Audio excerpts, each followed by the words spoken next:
The sources where we get our news matters. When you listen to Utah's Morning News, we want you to feel the stories are important to you and trustworthy. This is Amanda Dixon. And I'm Andy Farnsworth. Join us weekday mornings on KSL News Radio. It all started with a commitment to comfort. Gillette Heating and Air is proud to be Utah County's go-to team for expert HVAC and plumbing solutions. Need a repair, upgrade, or seasonal tune-up? Don't let cost hold you back. With 0% financing available, it's easy to get the work done now and pay later. Plus, save $100 on any repair over $500 and keep your system running strong with a professional tune-up before the heat hits. Visit GilletteHVAC.com or call 385-GET-COOL to book today. Homegrown service pros, financing made simple, comfort made easy. Carrier, turn to the experts. A Carrier factory authorized dealer.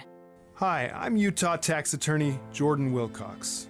When the IRS invades your life, it's never good news. Keep in mind, it's not just you. I owed roughly $34,000. $61,000. When the IRS first contacted me, I was horrified. When they start hounding you and harassing you and assaulting you. Don't face the IRS alone.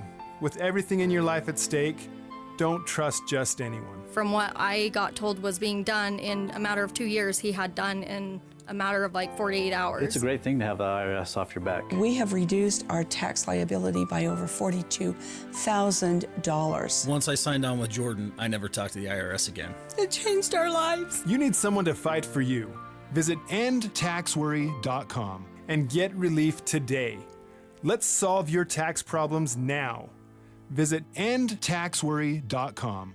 That's endtaxworry.com. Wesley Financial Group is not a law firm. Ask yourself this question. Is it really worth holding on to that timeshare that you know you need to get rid of? Here's the truth. The average maintenance fee just went up over 17%. That could have been 117%, and there's nothing you can do about it. When you buy a timeshare, you give them a blank check for annual maintenance and assessment fees. I'm Chuck McDowell, founder of Wesley Financial Group. For 15 years, I've helped over 50,000 families cancel their timeshare. Not sell it, not transfer it, cancel it. Did you buy a timeshare because they told you it was a great investment and your maintenance fees would never go up? That's a lie. Are you ready to get rid of your timeshare once and for all? Simply call us and I'll send you our timeshare exit kit that explains all your options for cancellation. Call Wesley now for your timeshare exit kit. 800-979-3535. That's 800-979-3535. 800-979-3535.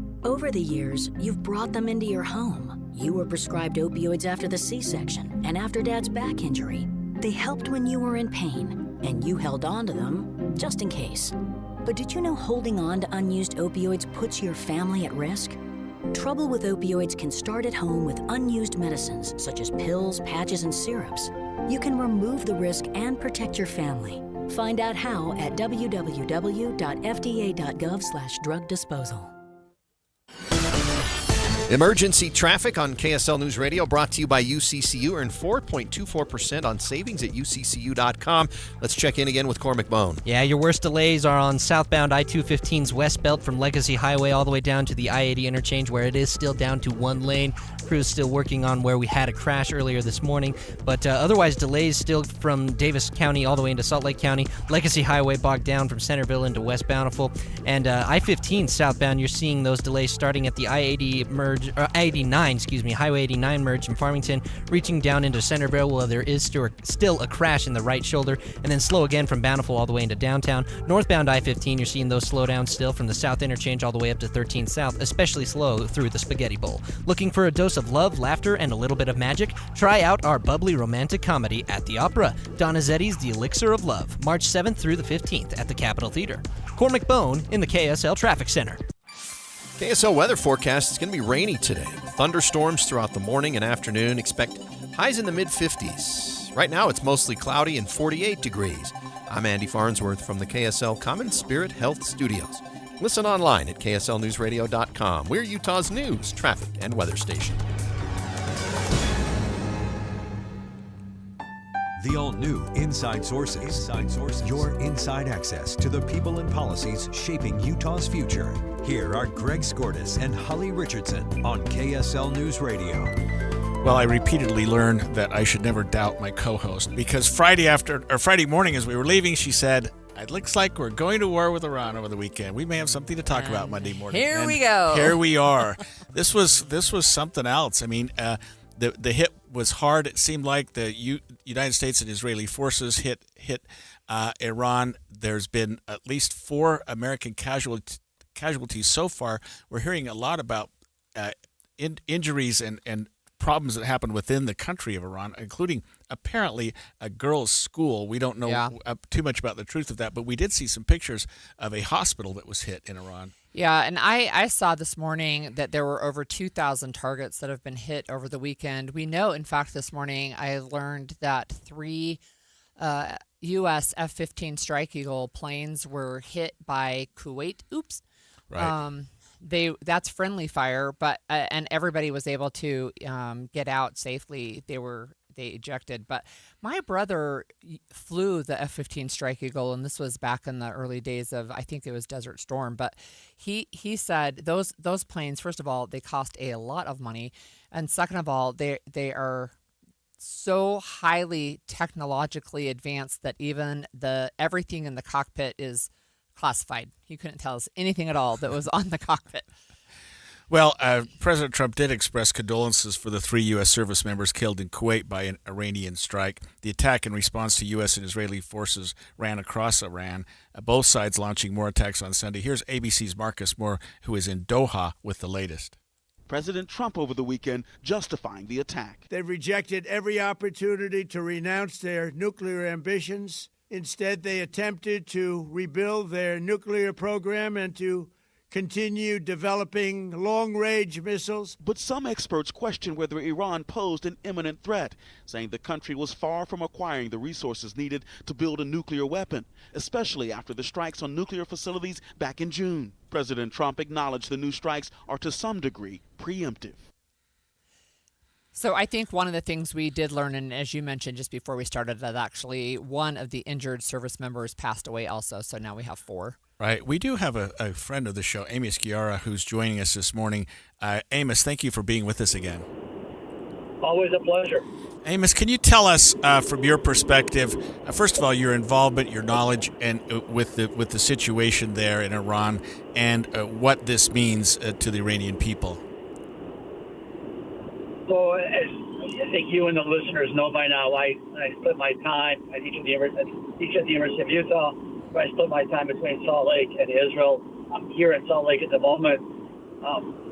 As an Israeli, I was in Israel during the June fighting when there were the attacks for that week and a half. In a sense, this has been ongoing for a while. There's nothing new here. It's not the first round between Israel and Iran, between America and Iran. And I think you referenced earlier that the president, after the June American attack on Iran, said the U.S. had obliterated the Iranian nuclear capability. It was clear to us right away that was not exactly accurate, which I think is why there's now round 2 here. I think the larger issue is the phrase regime change. And I confess to the crime. I have no idea what regime change means, much less how you go about implementing it. What is pretty clear is that the 3 things that are important. One is that one sees the celebrations in the streets in Tehran. And there is no doubt this is a terrible regime that has caused the Iranian people extraordinary harm. That's one. 2, there's total silence in the Arab world. I see no demonstrations in support of the Iranian regime in the Arab world. More than that, I just saw now in the Israeli press, according to the Israeli press, Qatar shot down an Iranian fighter jet. That has never happened before. And 3, one can hope that for the Iranian people that they will be able to be the ones who do the regime change rather than through the United States, because that historically backfires, whether it was in Iran in 1963. I mean, American history has a long black stain of regime changes which don't work.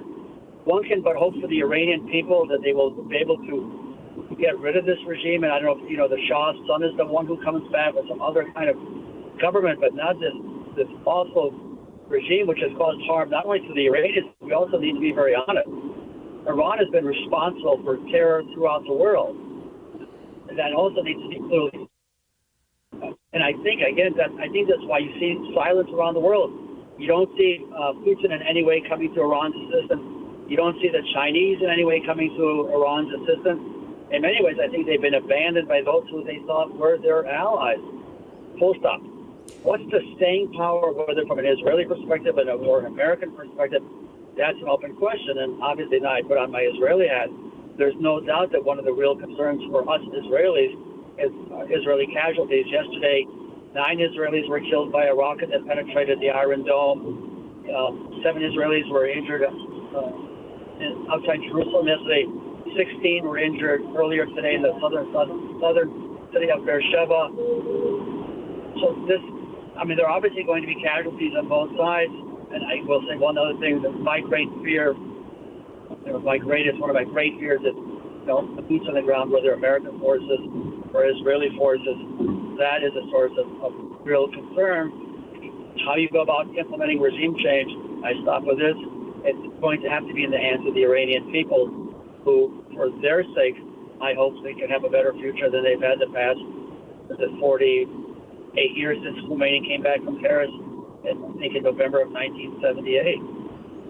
So Amos, let me just follow up. So we're talking about the strikes that hit Iran over the weekend. We know that they took out the Ayatollah and dozens, it sounds like, of his top people. So what does that say to you about who might even step up if a lot of them were taken out by these strikes? It's an excellent question. So who's actually responsible for the firing of the missiles that have been fired into Israel all day today? That's an excellent question. Who comes after? If there will be regime change, who will be the new regime? Also an open question. And in the interim, and you're 100% right, and not only was the head of state killed, but a number of other leading officials have also been killed. Does that mean that there's a power vacuum? That's an excellent question, and I don't think there's a clear answer on that. And hence, one of the questions, anytime you undertake an operation like this, quote unquote, what comes the day after? But before we even get to the day after, we're still in the middle of the day. And I think your question is spot on with no sense of clarity in terms of, is there in-place leadership that is engaged, the ones responsible for this engagement, this war, this conflict, whatever term of art we're going to use. And that also can spiral out of control, which is back to what I said earlier to your first question, which is why one hopes that the population will arise against this regime. But there is an excess, if you are right. That at the moment I think is more unclear than clear. All right, Amos, can you stay with us over our break and talk with us in the next segment as well? I don't think I've ever said no to you people. Okay. That's true. We're going to go to break, and then we'll come back and talk to you some more. Thank you.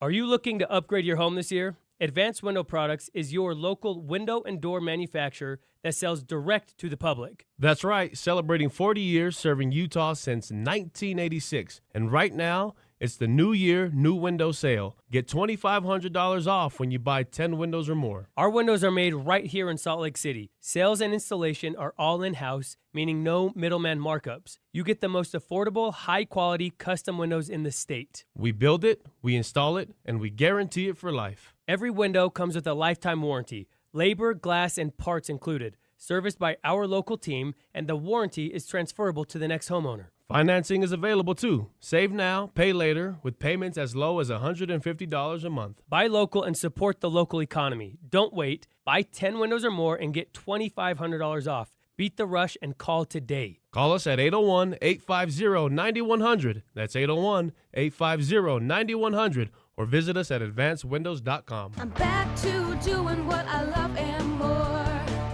thanks to the Good Feet store. Does it feel like someone stabbing a knife into your heel? Or does your lower back give you problems as the day goes on?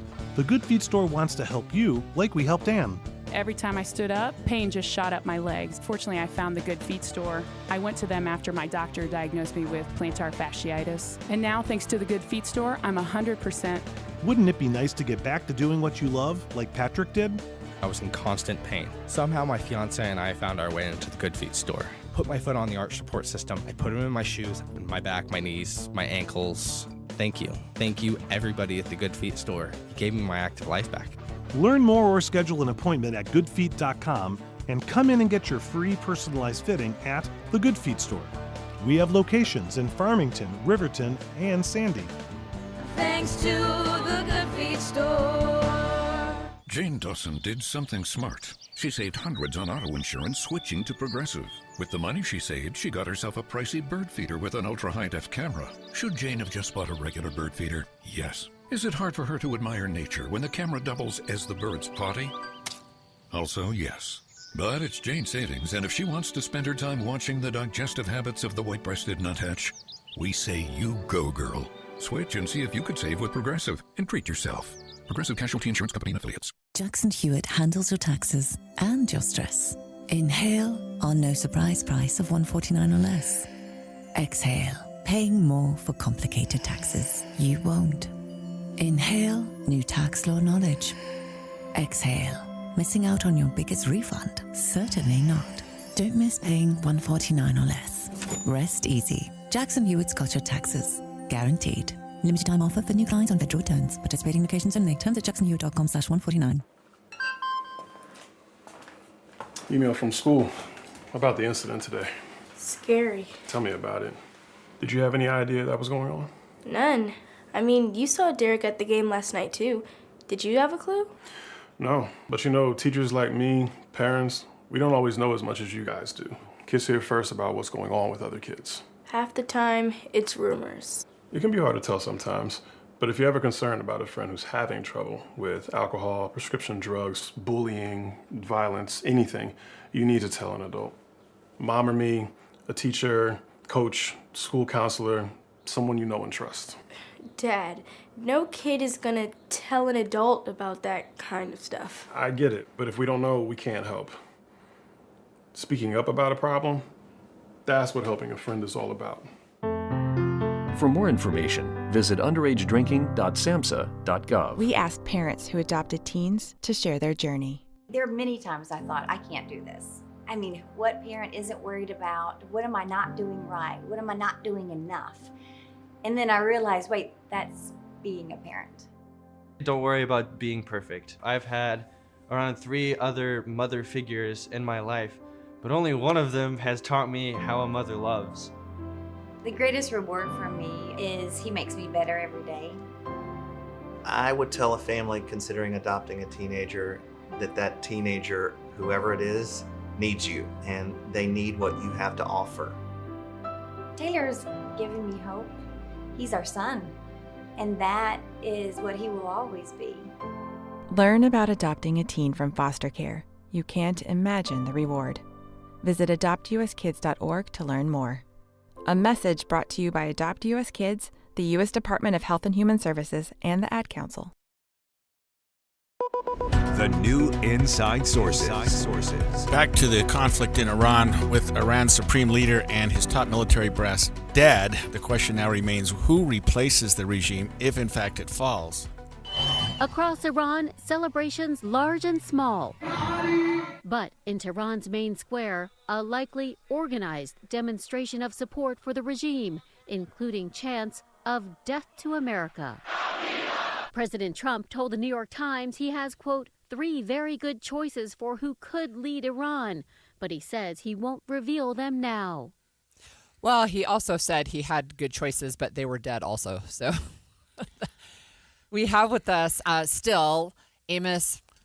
How do you say your name, Amos? Giora. Giora. Like it sounds, Giora. Thank you. Professor of law at the University of Utah, S.J. Quinney College of Law. He's also an expert in counterterrorism, international law, and global politics, and formerly with the Israeli Defense Forces. Again, thanks for joining us, Amos. Okay, sure. I do have a question. You texted our producer, Caitlin, that with regime change, you have to be careful what you wish for. What did you mean by that? How do you go about implementing regime change, and what are the consequences of it? You know, American history, we've tried this before. Think about Saddam Hussein. Think about Iran in 1953. There are other examples. How you go about implementing it, does that mean that you put boots on the ground? Does that mean that you unnecessarily endanger American forces? Does that mean that you unnecessarily endanger the civilian population? And at the end of the day, the person who you thought would be the new regime is that indeed the person who is the new regime. So when President Trump talks about the 3 people who he has in mind, I don't know who he has in mind.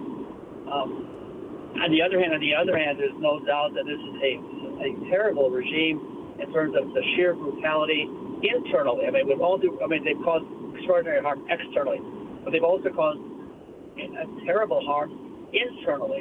And a regime that harms its own people is a terrible regime. At the end of the day, what's the old expression? You know, the parents have to run the families. They need the families. They need the regime to run itself internally, and it can't be externally imposed, because then, you know, quote unquote, you are doing somebody else's bidding, and that is a dangerous road to go down. How long will this take? How much bloodshed will there be? How many lives will be lost? It is I think at the moment where we Monday morning here, evening time there.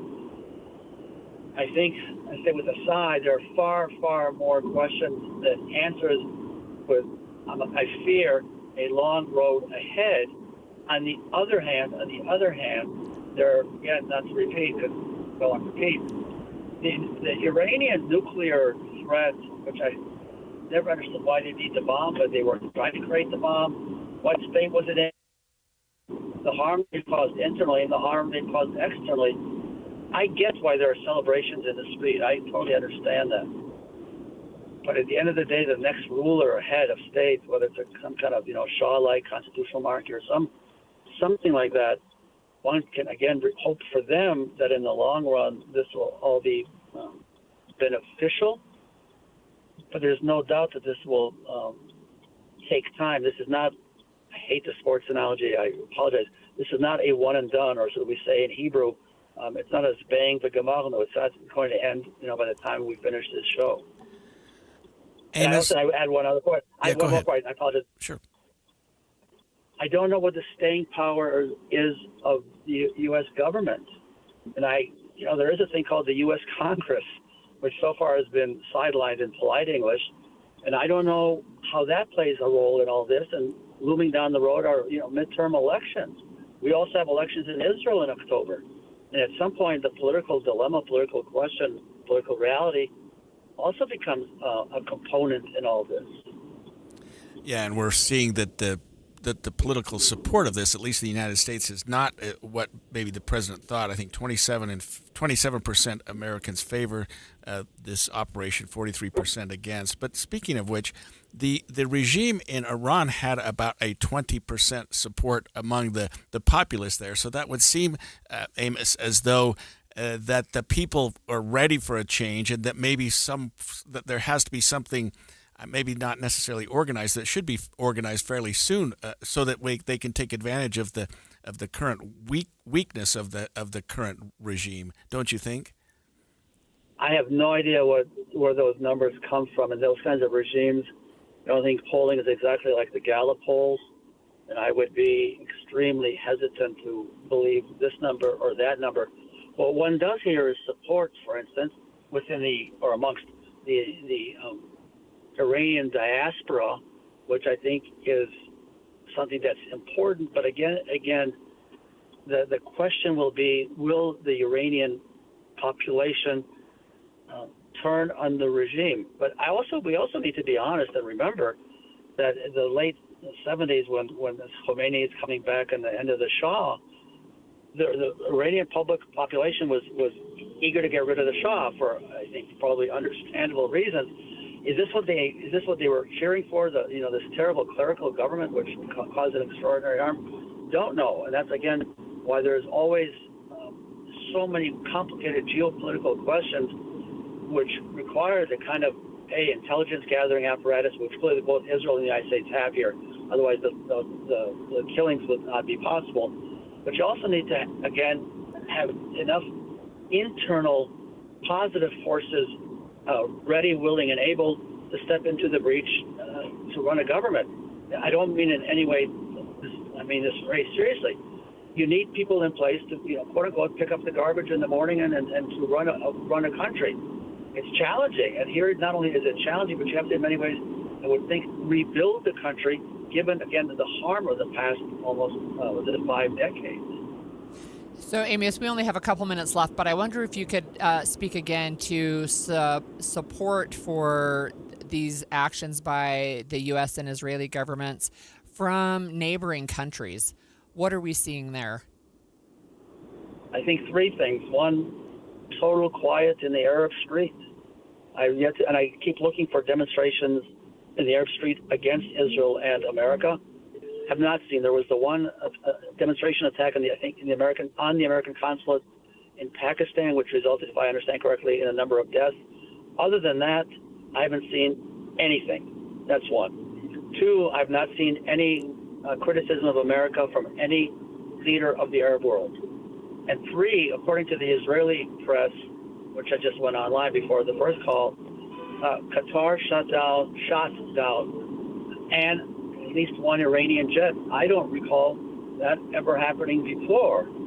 I do know that Israel gave a heads up to Egypt before Israel attacked Iran. They weren't asking for Egyptian assistance, but they gave them the proverbial heads up. Those things are not random. And it, I think, also highlights the fact that the Iranian regime, which is not a part of the Arab world because the Iranians are Persians, has, in polite English, beyond complicated relations with the Arab world. I mean, I think that the Saudis have viewed them for a long time as enemy number one, and that's why over the past few years, there's been talk about a Saudi-Israeli rapprochement because, you know, as we say in the Middle East, the enemy of my enemy is my friend. I mean, that in many ways guides geopolitics in the Middle East. And the other, you know, the Emir countries, whether it's Bahrain, or Dubai or Qatar, I think they viewed Iran as a threat to their own regimes, which is, again, why, again, if I'm wrong, and I'm always happy to be proven wrong, I've seen no opposition amongst the Arab world leadership and no demonstrations in support of the Iranian people. In support or opposition to the American action. In the same way, I need to add, because all these things are related, there were no demonstrations in the Arab streets on behalf of Hamas in the 2-year war between Hamas and Israel, because the Arab world also has profound problems with Hamas because they see them as an Iranian proxy in the same way that Hezbollah in Lebanon is viewed as an Iranian proxy. And the fact that Hezbollah fired rockets into Israel overnight, don't quite understand why they feel the need to be involved in it, other than maybe on behalf of Iran. But that, too, is something that the Arab world is not at all seems to be supportive of. All right, that was Amos Giareff, professor of law at the University of Utah, who's always a friend of the show. Thanks for joining us this morning. And when we come back, what does war in the Middle East mean for us here in Utah?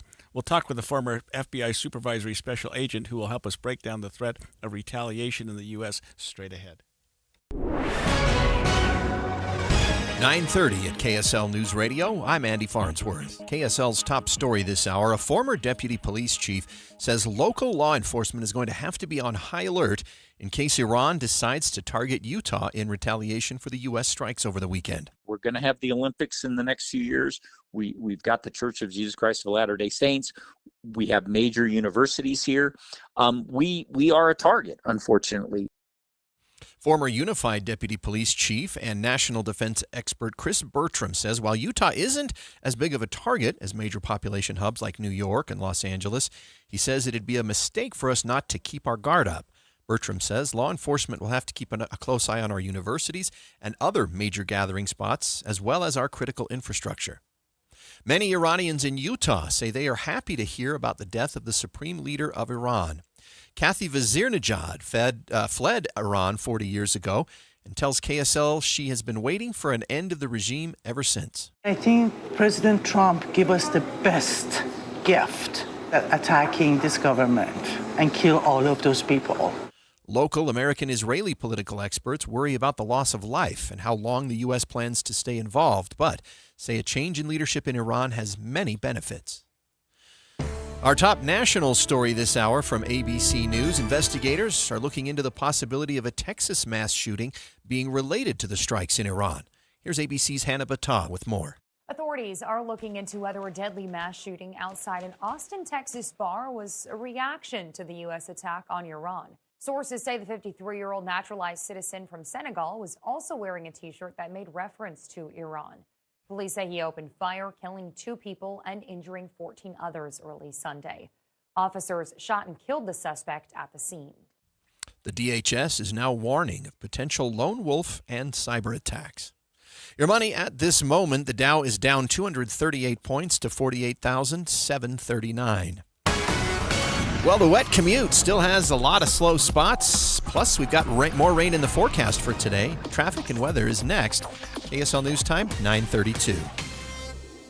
Mornings are for recharging. And they're for starting your day right. We volunteer to join you in the car. Get news and weather at 102.7 FM during the most important part of your day. Andy and Amanda, each morning between 5 and 9 on KSL News Radio. If you're ready to buy a home or sell a home and you're worried about the current real estate market because of what you've heard from some of your friends or family, well, we're here to tell you that you really shouldn't be worried because now is a great time to buy and sell with our friends at the Stern Team, powered by Almada Real Estate. And here's why.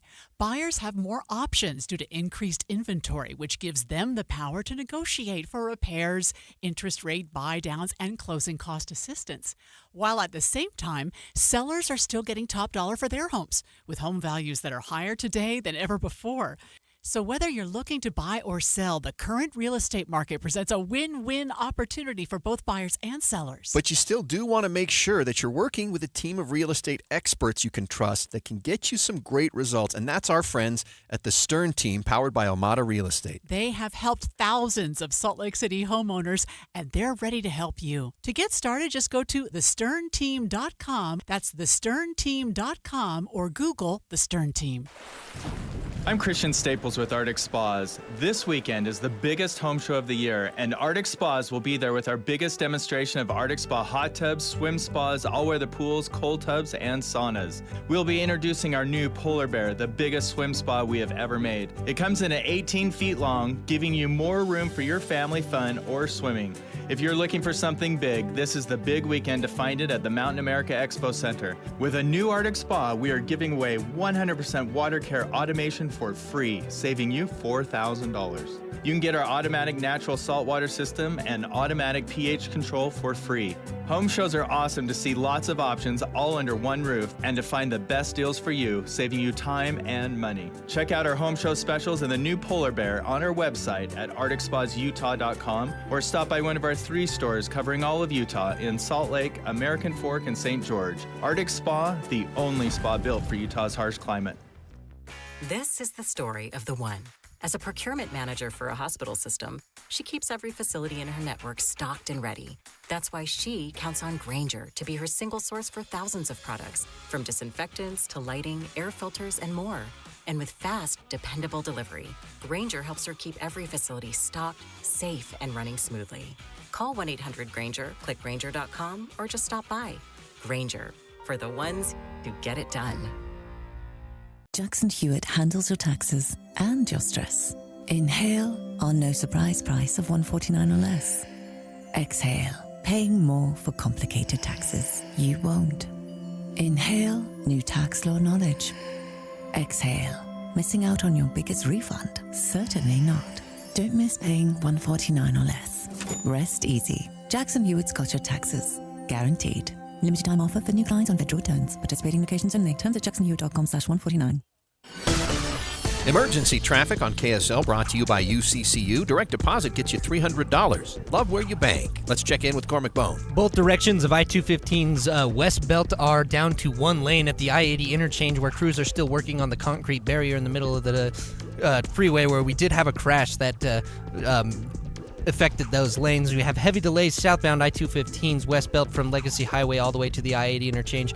Northbound I-215's west belt seeing some lighter slowdowns, but it starts at the 201 freeway and reaches up to I-80 as well. Southbound I-15, you have those heavy spotted slowdowns from the West Davis highway merge all the way down into downtown, heaviest at the north interchange, and northbound I-15 still slow from 3300 south up to 13th south. When you need the financial products and services for every stage of life, Cyprus Credit Union is there for whatever the future holds. Visit cypruscu.com today. Cormac Bone in the KSL Traffic Center. KSL's weather forecast, it'll be a rainy day today with thunderstorms throughout the morning and the afternoon. Again, those storms are supposed to come back this afternoon. Expect highs in the mid-50s. Right now it's mostly cloudy and 50 degrees in Salt Lake City. Sunny in Park City right now. I'm Andy Farnsworth from the KSL Common Spirit Health Studios. Listen online at kslnewsradio.com. We're Utah's news, traffic, and weather station. The all-new Inside Sources. Inside Sources. Your inside access to the people and policies shaping Utah's future.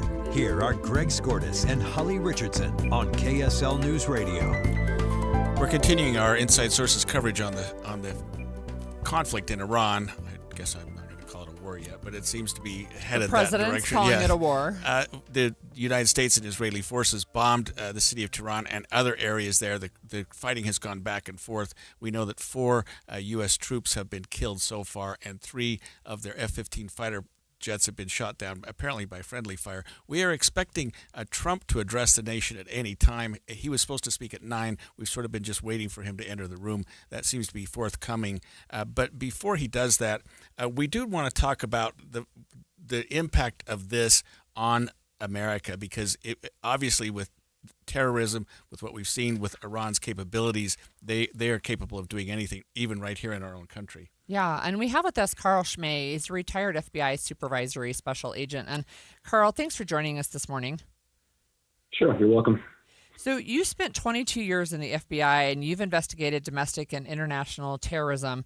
What is it that first comes to mind for you with the situation we're in today?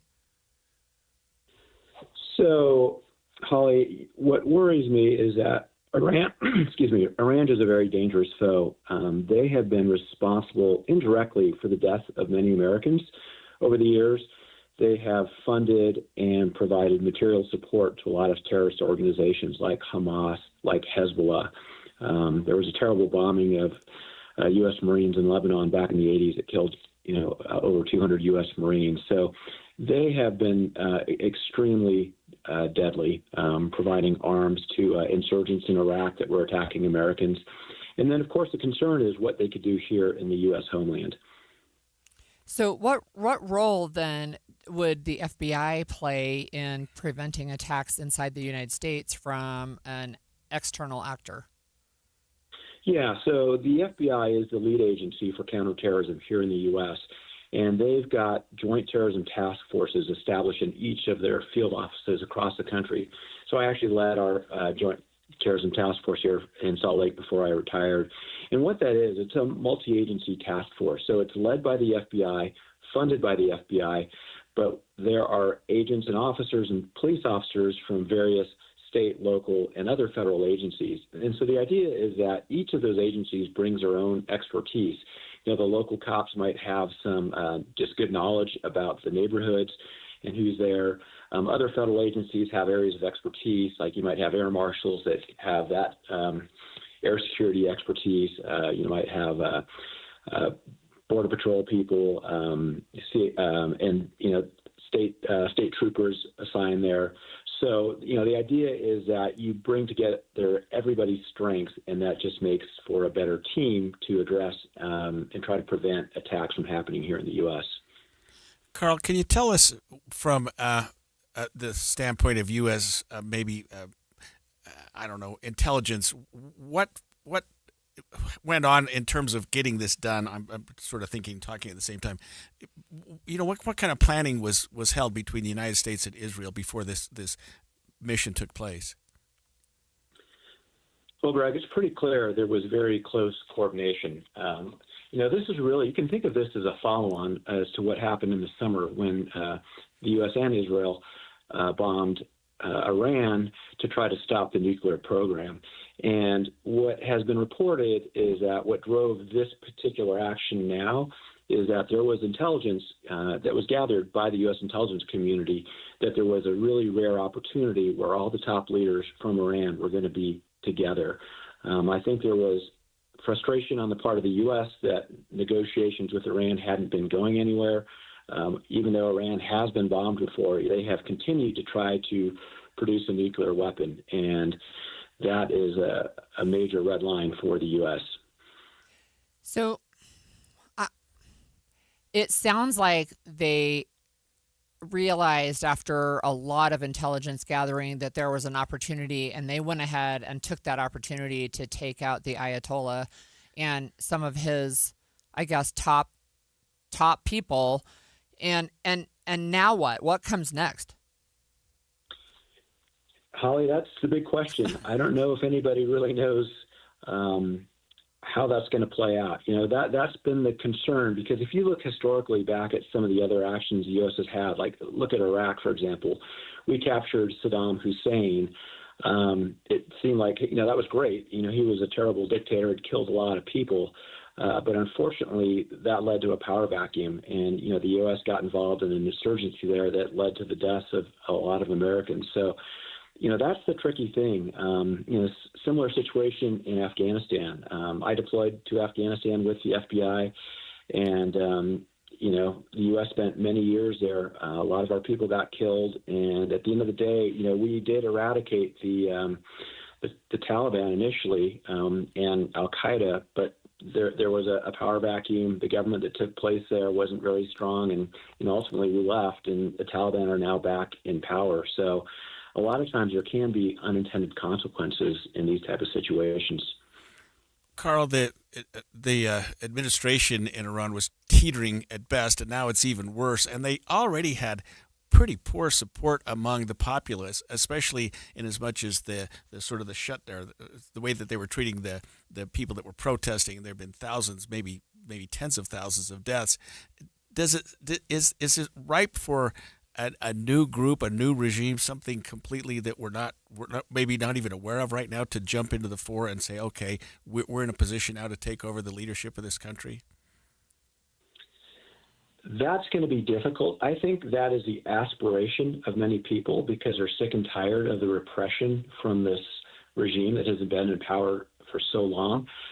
The problem is, Greg, is that the regime has all the guns. They've got all the weapons, and they are brutal. We saw that recently when there was protests, peaceful protests in the street.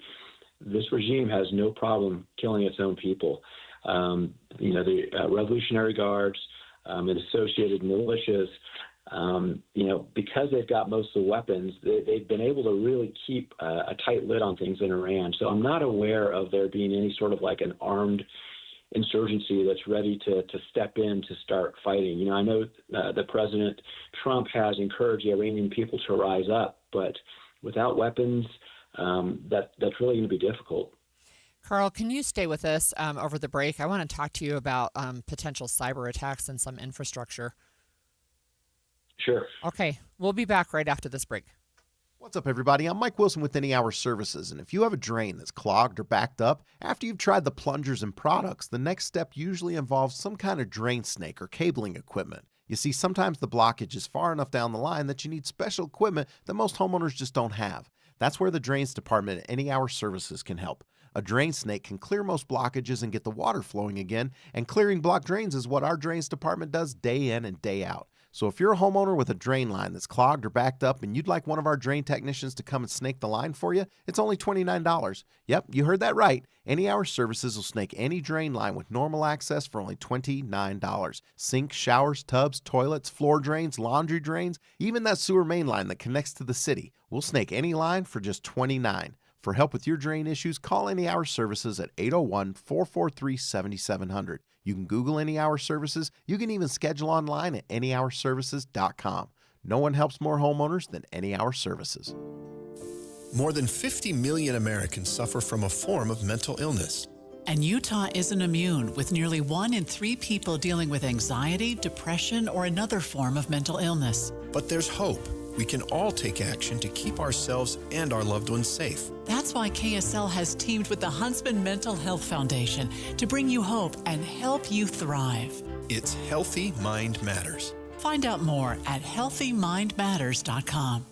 What if Jurassic Park really existed? Well, you would need a reliable mobile connection to keep you online at the park. With Xfinity Mobile, you have Wi-Fi where you need it and 5G everywhere else. Whether you're live streaming a T-Rex feeding or downloading park maps when you're lost in the Gallimimus Run, you can stay connected with Raptor fast speeds. Xfinity Mobile is there for you at home and at the park because it was born ready for you to roam. Xfinity. Imagine that. And now you can cut your mobile bill in half with 2 lines unlimited. Learn more at xfinitymobile.com. That's xfinitymobile.com and watch Jurassic Park. with Xfinity. Restrictions apply. Xfinity Internet required. Savings based on promotional rate for 2 lines of Xfinity Mobile Unlimited versus 2 lines of T-Mobile Experience More, Verizon Unlimited Plus, and AT&T Starter as of 2/10/26. Taxes, fees extra. If you owe back taxes, listen carefully to rule number 1. Never go up against the IRS alone. They're cracking down, freezing bank accounts, garnishing paychecks, canceling passports. Even your home or business could be at risk. But here's what they don't tell you. The IRS has powerful tax relief programs that could save you thousands if you qualify. That's why smart people call Optima Tax Relief, America's #1 tax resolution firm. Nobody knows these programs like the experts at Optima. Their team of tax attorneys and licensed professionals have resolved over $2 billion in tax debt for people just like you. The IRS is not stopping, so don't wait. And don't take them on alone. For tax help you need, for tax help you can trust, call Optima today for a free consultation. Call 800-343-6460. 800-343-6460. 800-343-6460. Optima Tax Relief. Some restrictions apply. For complete details, please visit OptimaTaxRelief.com. You may not think about Great Salt Lake, but it's affecting your life every day. It brings lake effect snow and epic powder days. It supports thousands of jobs that keep Utah thriving. It provides a haven for millions of birds. And it keeps our air cleaner and our summers cooler. It also could affect your home's value, your kids' asthma, your morning run, your powder days, your future. Without a healthy lake, we face toxic dust storms full of mercury and arsenic, along with higher health costs, fewer jobs, and lower home values. This isn't just an environmental issue, it's personal. The lake affects you. Now, it's your turn to affect the lake, because our lives depend on our lake. Act now at growgsl.org. Inside Sources. We're following events in Washington, D.C., where President Trump is about to address the nation about what's happening in Iran. He's at a ceremony that was scheduled to be a Medal of Honor ceremony. We do want to break away to Trump right now. Today, the United States military continues to carry out large-scale combat operations in Iran to eliminate the grave threats posed to America by this terrible terrorist regime. Following our obliteration of Iran's nuclear program in Operation Midnight Hammer a short while ago, we warned Iran not to make any attempt to rebuild at a different location because they were unable to use the ones that we so powerfully blew up. But they ignored those warnings and refused to cease their pursuit of nuclear weapons. In addition, the regime's conventional ballistic missile program was growing rapidly and dramatically, and this posed a very clear, colossal threat to America and our forces stationed overseas. The regime already had missiles capable of hitting Europe and our bases, both local and overseas, and would soon have had missiles capable of reaching our beautiful America. The purpose of this fast-growing missile program was to shield their nuclear weapon development and make it extraordinarily difficult for anyone to stop them from making these highly forbidden by us nuclear weapons. We were the ones that were complaining. We were the ones that wanted it stopped. But everybody was behind us. They just didn't have the courage to say so. An Iranian regime armed with long-range missiles and nuclear weapons would be an intolerable threat to the Middle East, but also to the American people. Our country itself would be under threat, and it was very nearly under threat. I was very proud to have knocked out the Iran nuclear deal by President Barack Hussein Obama. That was a horrible, horrible, dangerous document. They would have had nuclear weapons 3 years ago, and they would have used them. But I'll not let that happen. For almost 47 years, this regime has been attacking the United States and killing Americans. Every time you see someone with missing arms and legs or a face that's been absolutely shattered violently, it was almost certainly caused by an Iran roadside bomb. They were put there by General Soleimani, who was the father of the roadside bomb. Very proudly, he thought, but I terminated him in my first term. This was our last best chance to strike what we're doing right now and eliminate the intolerable threats posed by this sick and sinister regime. And they are indeed sick and sinister. Our objectives are clear. First, we're destroying Iran's missile capabilities, and you see that happening on an hourly basis, and their capacity to produce brand new ones, and pretty good ones they make. Second, we're annihilating their navy. We've knocked out already 10 ships. They're at the bottom of the sea. Third, we're ensuring that the world's #1 sponsor of terror can never obtain a nuclear weapon, never going to have a nuclear weapon. I said that from the beginning. They're never going to have a nuclear weapon. They were on the road to getting one legitimately through a deal that was signed foolishly by our country. And finally, we're ensuring that the Iranian regime cannot continue to arm, fund, and direct terrorist armies outside of their borders. And we thought we had a deal, but then they backed out. And they came back, and we thought we had a deal, and they backed out. I said, you can't deal with these people.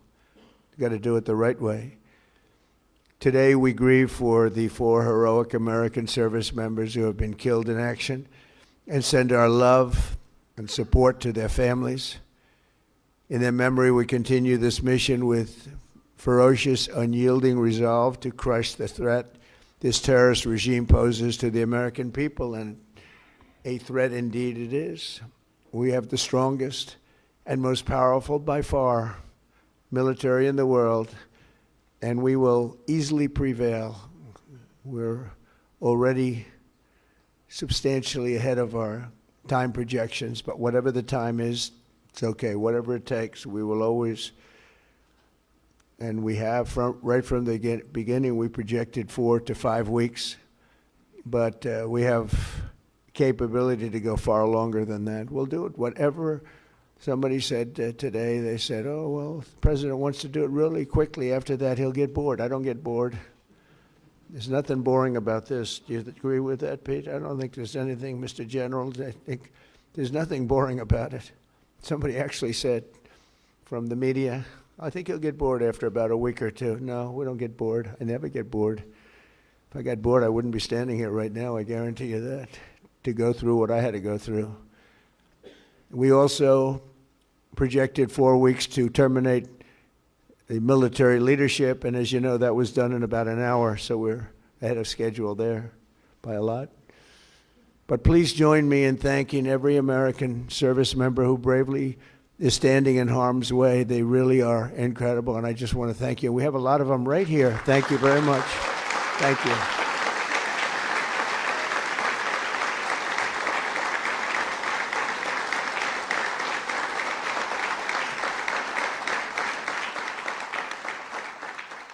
Thank you, everybody. We have a lot of great service members here with us, too, in this beautiful building, isn't it? We've been listening to a press conference of Donald Trump addressing the nation on the Iranian attacks.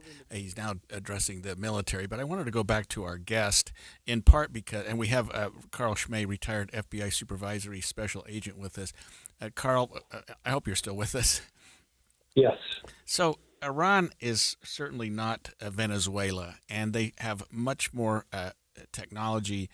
They have much more of a military. They have much more of an ability to strike back at the United States, even within our own country. Can you tell us about the threat that they pose, especially now that they're sort of down on their luck a little bit, or they're sort of cornered like an animal, maybe? Yeah, Greg, good question. So Iran, you're right, has much more capabilities than Venezuela does. From a technology standpoint, they can build drones, they can build missiles. They actually were providing missiles to Russia that were being used to attack Ukraine. So they've got that capability, and we've seen the results on attacks around the Gulf. Here in the homeland, Iran actually has been very active against the United States. And I think people would be a little bit surprised at some of the activity, because it hit the news. These were successes by the FBI where they arrested Iranian operatives and their associates. back in 2022, there was a plot to kill the John Bolton, who was a former national security director. And then in 2024, there was another plot to kill President Trump. And then there was also a plot to kill an Iranian journalist that was based in the U.S. It was a dissident.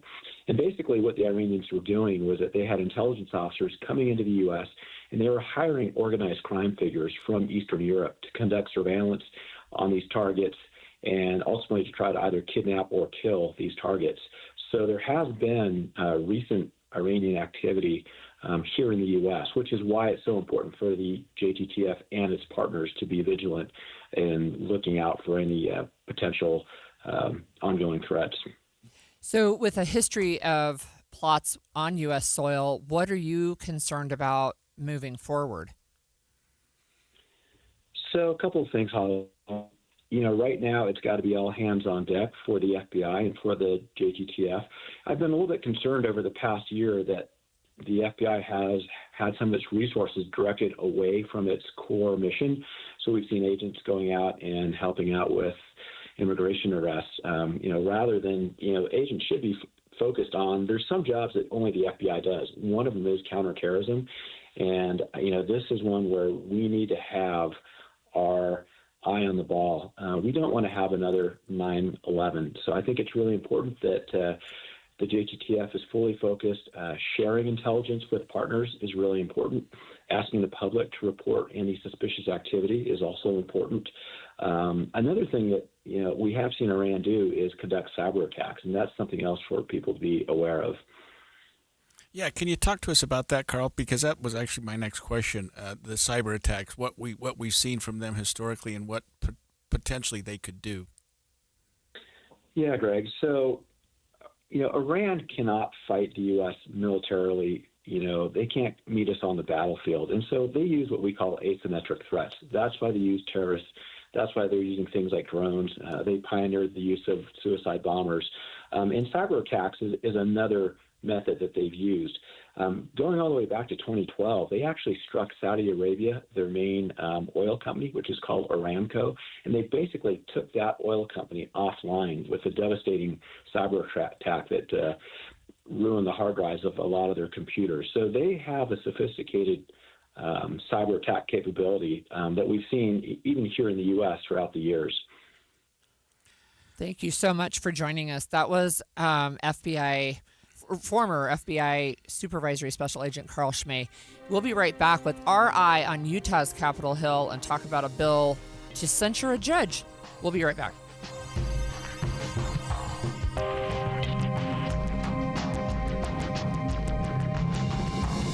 KSL FM Midvale. KSL Salt Lake City. From the KSL Common Spirit Health Studios, this is KSL News Radio. Utah's news, traffic, and weather station. 10 o'clock at KSL News Radio. I'm Andy Farnsworth. KSL's top story this hour. It's a developing story. President Trump has been speaking from the White House, talking about his reasoning for striking Iran. This was our last best chance to strike what we're doing right now and eliminate the intolerable threats posed by this sick and sinister regime. And they are indeed sick and sinister. Our objectives are clear. First, we're destroying Iran's missile capabilities, and you see that happening on an hourly basis, and their capacity to produce brand new ones, and pretty good ones they make. Second, we're annihilating their Navy. We've knocked out already 10 ships. They're at the bottom of the sea. Third, we're ensuring that the world's #1 sponsor of terror can never obtain a nuclear weapon. Strikes by the U.S. military and Israel have continued in Iran today, and Iran has been launching attacks on U.S. bases around the Middle Eastern region. The Church of Jesus Christ of Latter-day Saints has issued a statement regarding the situation in Iran. It reads in part, "The safety and well-being of people are always a priority in a situation of this kind. This region is home to thousands of church members. We are in regular contact with church leaders responsible for the students, faculty, and humanitarian service volunteers serving throughout the Middle East, all of whom are accounted for and safe at this time." Your money at this moment, the Dow recovering a little bit from some early morning losses. It's down 82 points right now to 48,895. Coming up, we've got more rain in the forecast for today. Wet roads have been affecting traffic all morning long. We'll check that coming up next. KSL News Time, 10:01. A reminder about the simplest way to get updated for your day. Hit your KSL preset when you jump in the car, and we'll take care of the rest. Hear key news updates and traffic reports. Andy and Amanda from 5 to 9 in your car. KSL News Radio at 102.7 FM. What's up, everybody? I'm Mike Wilson with Any Hour Services, and if you have a drain that's clogged or backed up, after you've tried the plungers and products, the next step usually involves some kind of drain snake or cabling equipment. You see, sometimes the blockage is far enough down the line that you need special equipment that most homeowners just don't have. That's where the Drains Department at Any Hour Services can help. A drain snake can clear most blockages and get the water flowing again, and clearing blocked drains is what our Drains Department does day in and day out. So if you're a homeowner with a drain line that's clogged or backed up and you'd like one of our drain technicians to come and snake the line for you, it's only $29. Yep, you heard that right. Any Hour Services will snake any drain line with normal access for only $29. Sinks, showers, tubs, toilets, floor drains, laundry drains, even that sewer main line that connects to the city. We'll snake any line for just $29. For help with your drain issues, call Any Hour Services at 801-443-7700. You can Google Any Hour Services. You can even schedule online at anyhourservices.com. No one helps more homeowners than Any Hour Services. Hi, I'm Mike Kay at My Policy Quote. And if you missed open enrollment or did enroll in one of those marketplace government plans, it's not too late. I save my clients 30 to 60%. That's an average of $3,500 to $9,000 in premium savings. At My Policy Quote, you can choose any doctor, zero deductible for outpatient expenses, and oh, one more thing, premiums are not tied to your income, so there's no surprise tax penalty at the end of the year like those government plans. And unlike those ACA plans where the use prices are dictated, with me, all of your costs are managed by you, so you control your out-of-pocket. If you pay your own health insurance, you're on COBRA, uninsured, your employer is just too much, or even self-employed or small businesses, call me, Mike, today, 385-367-6779. Again, that's 385-367-6779. Or visit mypolicyquote.com. That's mypolicyquote.com to get started now. One Kind Act a Day is a program from the Semnani Family Foundation.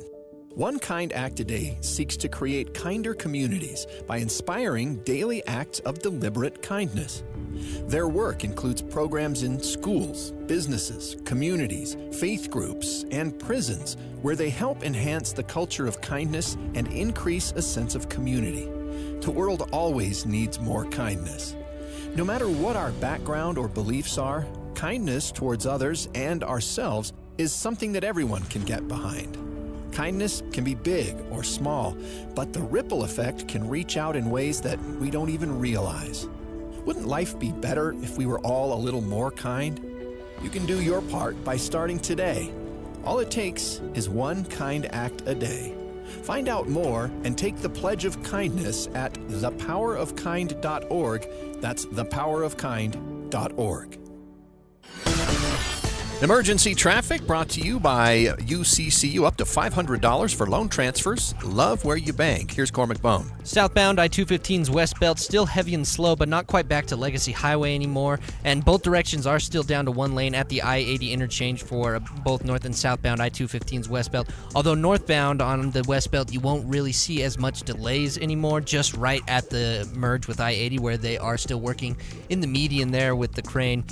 Southbound I-15 still heavy and slow coming from the north interchange down into downtown, although it's scattered once you pass Beck Street where it is still heaviest. Cormac Bone in the KSL Traffic Center. KSL weather forecast. Rain showers pick up this afternoon and they carry over into tomorrow morning. Then we dry out until Thursday when we see our next chance for rain. Right now it's cloudy and 50 degrees in Salt Lake City. From the KSL Common Spirit Health Studios, I'm Andy Farnsworth. Listen online at KSLNewsRadio.com. We're Utah's news, traffic, and weather station. Eye on the Hill 2026. Special coverage on Inside Sources. And we are down to the last 5 days of the Utah Hill. Yeah, there's a lot to cover and a lot going on. But there was a resolution that was proposed this weekend, Resolution 8, House Resolution 8, proposed by Representative Mac McPherson. And this goes back, Holly, to a situation that occurred in, forget the city, Richfield maybe. Anyway, a judge, Torgerson, Judge Don Torgerson, was sentencing a 22-year-old man for possession of child exploitation materials. The judge presided over the sentencing hearing. It was on May 25th, 2025, and the kid was looking at videos and things that were really inappropriate. The judge said a couple things. First of all, he sentenced him to, I think, 112 days in jail. And some people felt that the sentence should have been more harsh. Mm-hmm. There were a total of 12 counts. Of course, every time you look at an image, it's a different crime. Sure. So you could actually watch a video and commit hundreds of crimes. He was charged with 12. The prosecution dismissed 10. He was sentenced on 2, although, based on what I understand these charges to be, they could have carried prison term of up to 15 years for each count. The judge granted probation, which, by the way, is not uncommon for a crime of this nature, that the person would get some leniency for their first offense. I'm going to say tisk, tisk, tisk. Right, yes, I understand.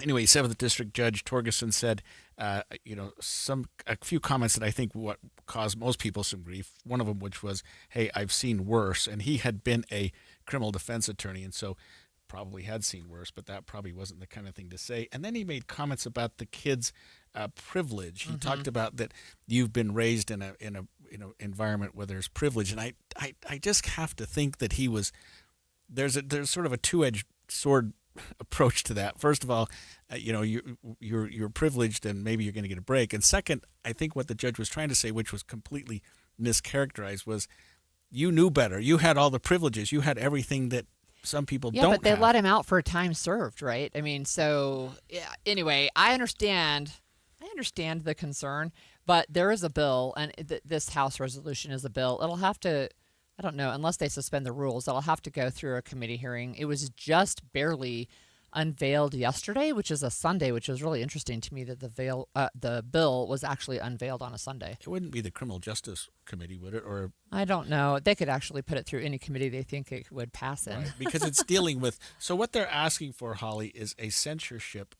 an admonishment and a censorship of a judge. That wouldn't remove him from the bench. It wouldn't get him any closer to retirement or give him any time out, really. It wouldn't affect his, he wouldn't be on leave or something like that. But it's a censorship, and I've dealt with censorships toward judges, is something that's public. It's something that can be known to the rest of the people. Like, for example, when the judge sits for his retention election or something like that, this will be part of the equation.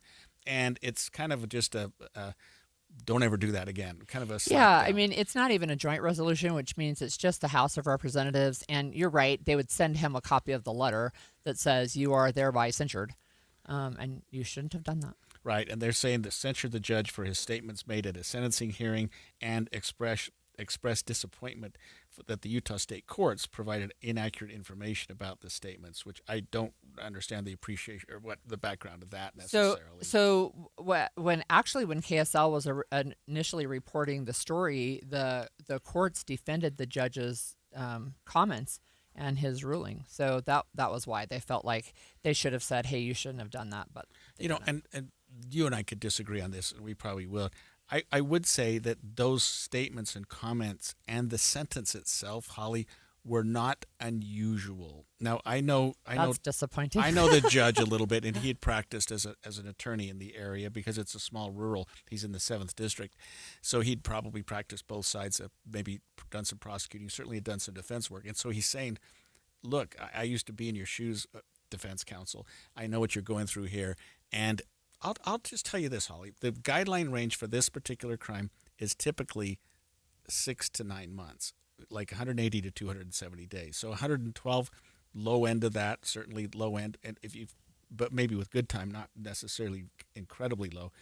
But another thing that bothered me about this, it happened in May of 2025. I mean, there's been enough. This judge has suffered enough. I think it's time to move on. Well, I think the legislature doesn't believe he has, so they want to make sure he knows how displeased they are, which they have been. And I'll just say this, and then I'll quit. I've practiced. I've known the judge for a while. He's actually a very, very good judge, and I think he did what he thought was best under the circumstance. And I think there are probably at least a few judges in Utah, but for the comments on privilege that would have given a very similar sentence. So that's one thing that's coming down. And, you mentioned we are down to the last 5 days of the legislative session.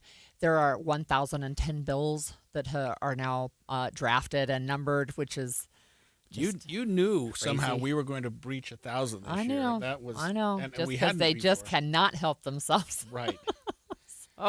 So there are a couple of bills. There's only 2 more days of committee hearings, today and tomorrow. So today they heard Representative Steve Ellison's bill on homelessness, and he talked with us on our show when it was first drafted. And I asked him, I said, do you even think this late in the session you can have a committee hearing? And he did, and it passed out of committee unanimously. They did amend it in committee, and they took out the code red, which is disappointing to me. They've tried to do some code red alerts in other years as well, and the legislature just won't. They just don't want a code red alert. So did they leave the code blue in? Yeah, they left the code blue in. They didn't change that. So the alerts are that when it gets to a certain Extreme temperatures. extreme high, Mhm. code red obviously, and low code blue, Yeah. that some of these facilities can open up and create more space for individuals so that they're not on the street. Yeah, and including like churches. And we're talking about the code red was set at 110 degrees. We don't usually hit that on the Wasatch Front, but when he was on our show, Representative Ellison, this is specifically aimed at southern Utah, right? Because sometimes it can be more than 110 degrees. And that can really affect your health. So Of course I it can can. understand why you'd have Yeah. a provision like that. So that bill passed out of committee unanimously, and good for them. So the other bill, which I thought was really interesting, and I hadn't seen it before this morning's committee hearing, is a bill that would provide a sales tax exemption for ticket sales to the 2034 Olympic and Paralympic Games. And one of the things that So that there would be no sales tax? no sales on those tax on the tickets? tickets. So I listened to the first presentation by the bill sponsor, who's my representative. It's John Hawkins from down in Pleasant Grove. And he said the whole organization putting on the Olympics is a nonprofit, 501c3, and they can't receive these kind of tax dollars. So I just thought that was interesting.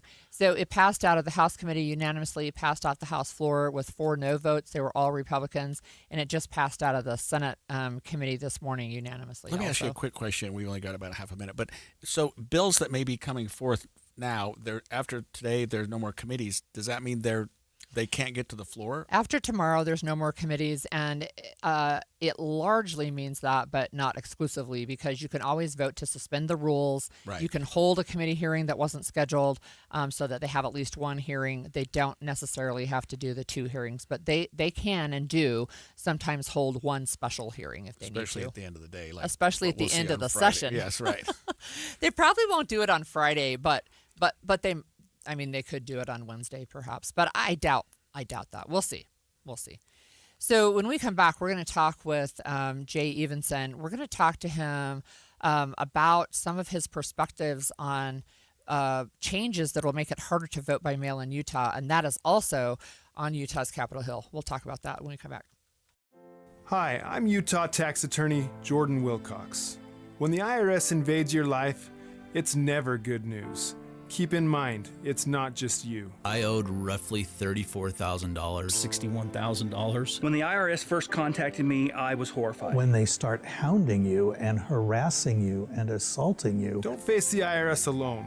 With everything in your life at stake, don't trust just anyone. From what I got told was being done in a matter of 2 years, he had done in a matter of like 48 hours. It's a great thing to have the IRS off your back. We have reduced our tax liability by over $42,000. Once I signed on with Jordan, I never talked to the IRS again. It changed our lives. You need someone to fight for you. Visit endtaxworry.com and get relief today. Let's solve your tax problems now. Visit endtaxworry.com. That's endtaxworry.com. Tim Jr. here from RGS Exteriors. Did you know that we offer 3 distinct styles of gutter protection? Each one meant to handle a specific leaf problem. You might not even know there are different styles of gutter protection, but there are. And if you pick the wrong one, it could be a huge waste of money. Now, the big gutter guard companies won't tell you this. They try to sell you a one-size-fits-all gutter guard. And it could be completely wrong for the amount and types of trees and leaves you have. Not RGS Exteriors.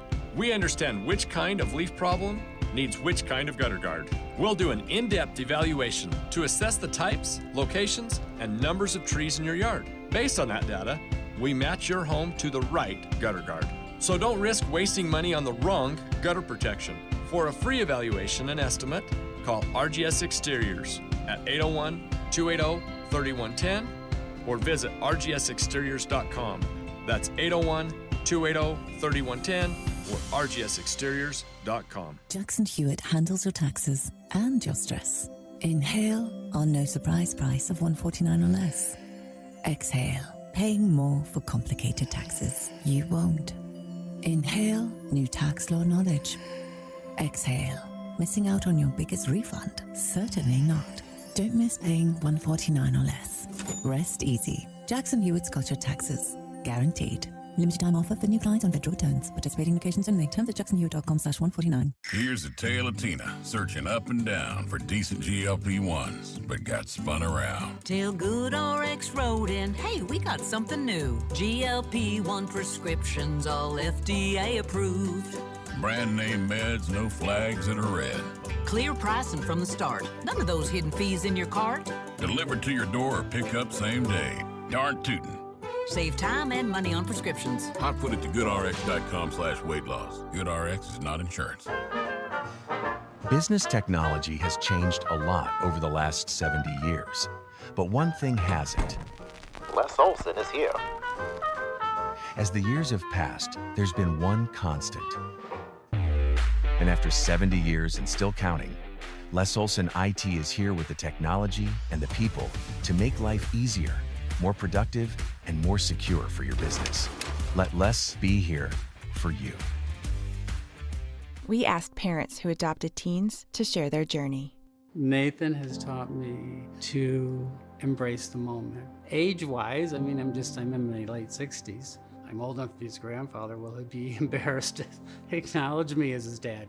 I think the most important thing we can do is let them know that they're safe, that they're valued and cared for and loved, and that they're important. I knew I wanted to be adopted by him because of how he taught me to be the person who I am today. And it's coming from a dad that didn't expect to become a dad, and I feel very proud to be his son. That was what he needed, and he was what I needed. Every day is full of new opportunities. That's what it's been about, realizing the simple things that it takes to make such a huge difference in these kids' lives. Learn about adopting a teen from foster care at adoptuskids.org. Brought to you by Adopt US Kids, the U.S. Department of Health and Human Services, and the Ad Council. Over the years, you've brought opioids into your home. They helped when you were in pain, and you held on to them just in case. But holding on to opioids puts your family at risk. Learn more at www.fda.gov/drug disposal. And expanded Inside Sources. Last week and even the week before, we talked about some bills that were going on in the legislature that would deal with voting in Utah. And we want to talk about House Bill 479, a bill that would change Utah's mail-in voting system. And I'm looking at an article written by Jay Evenson, opinion editor of the Deseret News, talking about, is it really necessary and does it maybe complicate what's already going on in Utah? Jay, thanks for joining us this morning. Thanks for having me. Hey, yes, I think there's no question that it would complicate things. You would really have three options. And one, if you would have to opt in to sending your ballot back by mail the way we always have, with some identification numbers and whatnot on it. The second is you could opt to turn it in to a drop box, but those drop boxes would have to be manned by people working for the county clerk's office. Pretty much, well, they would shorten the time. The way it is now, you can just drop your ballot off at a drop box pretty much at any time after you receive it in the mail up until Election Day. This would set certain times of the day each week when those would be manned. You would have to hand them in and show identification to prove your citizenship when you handed those in. The third option then is to vote in person in a polling location the way we used to do it. And the sponsor of the bill, Jefferson Burton, made it clear that he thinks that this would greatly reduce the number of people who vote by mail. So that's kind of in a nutshell what that bill would do. So, Jay, can you tell us why does Representative Burton want to decrease the number of people voting by mail? Well, he thinks that there's a problem with the validity of those ballots. And he and others have been pointing to a Legislative Auditor General report last year that found that there were 1,400 names of deceased voters that should have been removed that were still on the voting records. And about half of those had been sent mail-in ballots. There were only 2 that had actually been filled out and returned. But the auditors also found there were about 300 cases in which voters were given 2 voter ID numbers and about 450 records involving 2 voters claiming the same driver license number. Now, I added all of those up and compared them to the number of registered voters in Utah, which is currently at a little bit over 2 million, and found that these irregularities made up about 0.1% of registered voters, which, this is a kind of a dirty little secret of democracy, but there is no 100% foolproof way of counting ballots. You're always going to have a certain error rate, as you do with any large tally like that. 0.1% doesn't seem that bad to me, but they're using that as a reason why we need to change. Yeah, that's 1/10 of 1%. I mean, it's a very small number. Jay, what caused you to sit down and put this together? Were you concerned about this bill, maybe making it maybe trying to solve a problem that doesn't exist, or were you more concerned about the fact that it might make voting more difficult? Well, I think both. I think those two are connected. Now, I'm not sure the disposition of this bill. You realize this is the last week of the legislature, and things change quickly. The Senate is rumored to be sort of taking over this bill and making some changes. This is very similar to a bill that was proposed last year, and it ended up being watered down to requiring people to include the last 4 digits of a government ID on their mail-in ballots.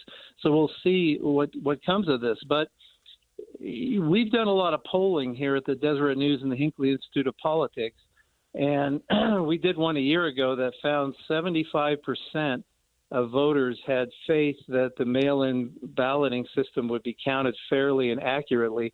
And that was pretty consistent among all demographics. I mean, it was 92% Democrats, 72% Republicans, 72% independents. That's a pretty remarkable figure. And they're trying to, the supporters of this bill are trying to say that they want to shore up people's confidence in the election process in Utah.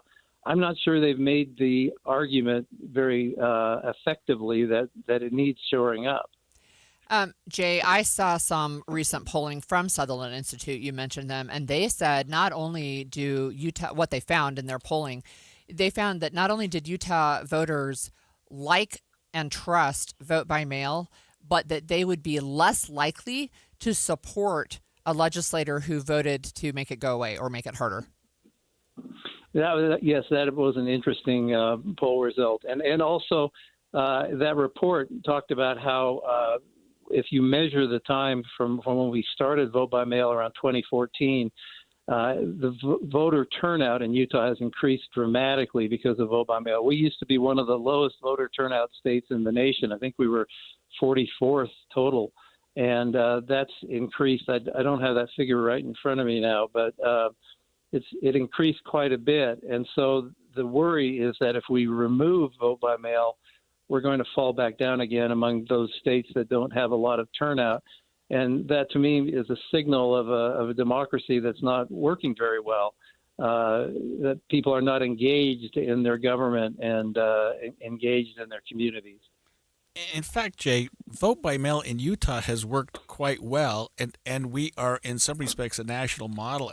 As other states have gotten more and more involved in vote by mail, people have maybe had their radar tuned to this more than before. But this has never been an issue in Utah before because it's never been a problem, correct?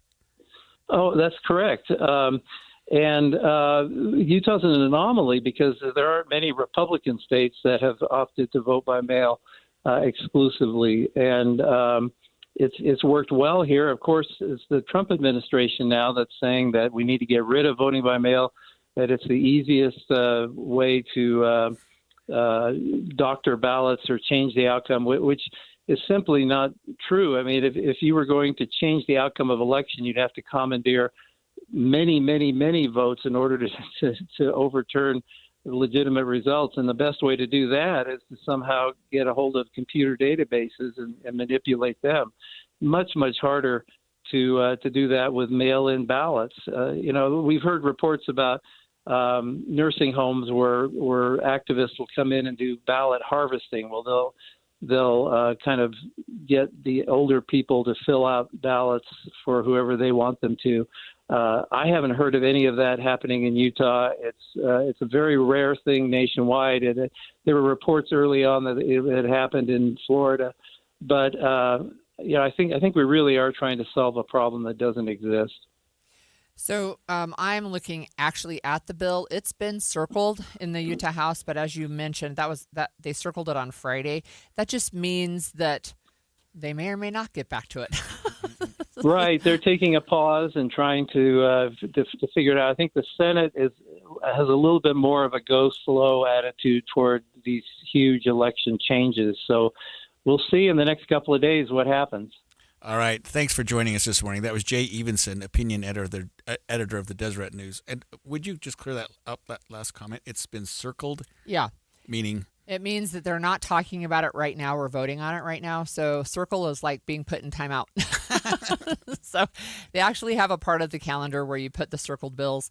And that just means that you're not talking about it right now. And it can be as simple as the sponsor of the bill was off the floor using the restroom. Or it could be they're trying to see if there are amendments, or it could be they circled it so it can die. And this is one, correct me if I'm wrong, that got through committee on a fairly close vote, or maybe I'm thinking of another one. So this bill got through committee. Let's look. It says it got through on an 8-3 vote. This one was not as close. Wasn't as close as I thought. Yeah. There was one that was 6-5. That maybe that was the homeless so one. there are multiple election bills actually that are on the Hill, and that's one of the things I think that people are going to watch. Is the legislature going to make it harder to vote? For the people of Utah. Yeah, let's not make it harder. I mean, vote by mail is working. 0.1% of registered voters were. There was some anomaly that wouldn't have affected a single election, and we do have audits. We do check these out, so it's not like even if something does happen, it's almost certain to get caught and to be fixed. So let's hope that vote by mail doesn't go away. We've been speaking quite a bit about this big event that's happening here in Utah, and it's really just a global family reunion. It's happening this week, in fact. We're going to learn more about the family connections you can discover at Roots Tech when we come back. 10:30 at KSL News Radio. I'm Andy Farnsworth. KSL's top story. President Trump has been holding a medal ceremony at the White House this hour, and he took some time to address the attacks in Iran. He says the strikes are designed to prevent Iran from their continued push to develop nuclear weapons. He says we could see even larger military strikes in the days to come. Many families in Israel are in shelters today as Iran continues its retaliatory strikes against Israel and U.S. bases in the region. Today we were already inside the bomb shelters already a few times. The Israelis and the Americans and other allies have been really effective in shooting down most of the ballistic missiles that have come this way to Israel, but some have managed to strike directly. ABC's Jordana Miller reporting from Jerusalem. Many flights in and out of the Middle East have been canceled today. The Dubai airport, the busiest international hub for years, has been closed for 2 days now. Your money at this moment. The Dow is down 51 points from the opening bell. It's 48,926. Coming up, we got more rain in the forecast today. KSL weather's next. Plus, we've still got big backups on 215's west side. We'll check traffic and weather together next. KSL News Time, 10:31. The sources where we get our news matters. When you listen to Utah's Morning News, we want you to feel the stories are important to you and trustworthy. This is Amanda Dixon. And I'm Andy Farnsworth. Join us weekday mornings on KSL News Radio. The company you work for just froze your pension. Now what? Should you take the lump sum or monthly payments? What happens to your spouse if something happens to you? And how does this impact your Social Security benefits? If you're like most people, you have more questions than answers. But here's the bigger problem right now. If you make a wrong decision here, it could cost you hundreds of thousands of dollars in retirement. That's why you need to know all of your options so you can make the right decision for you and your family. Boss Retirement Solutions, right here in Utah, offers a free, comprehensive pension review for individuals with $300,000 or more in retirement savings. Call 801-896-9622 for your free analysis now. That's 801-896-9622. 801-896-9622. Advisory services offered through Boss Retirement Advisors, an SEC-registered investment advisor. Insurance products and services offered through Boss Retirement Solutions. Jackson Hewitt knows taxes are complicated, and with multiple jobs and tax forms, they're like Sonata complicated. Our no surprise pricing keeps things simple. Jackson Hewitt does your taxes for only $149 or less.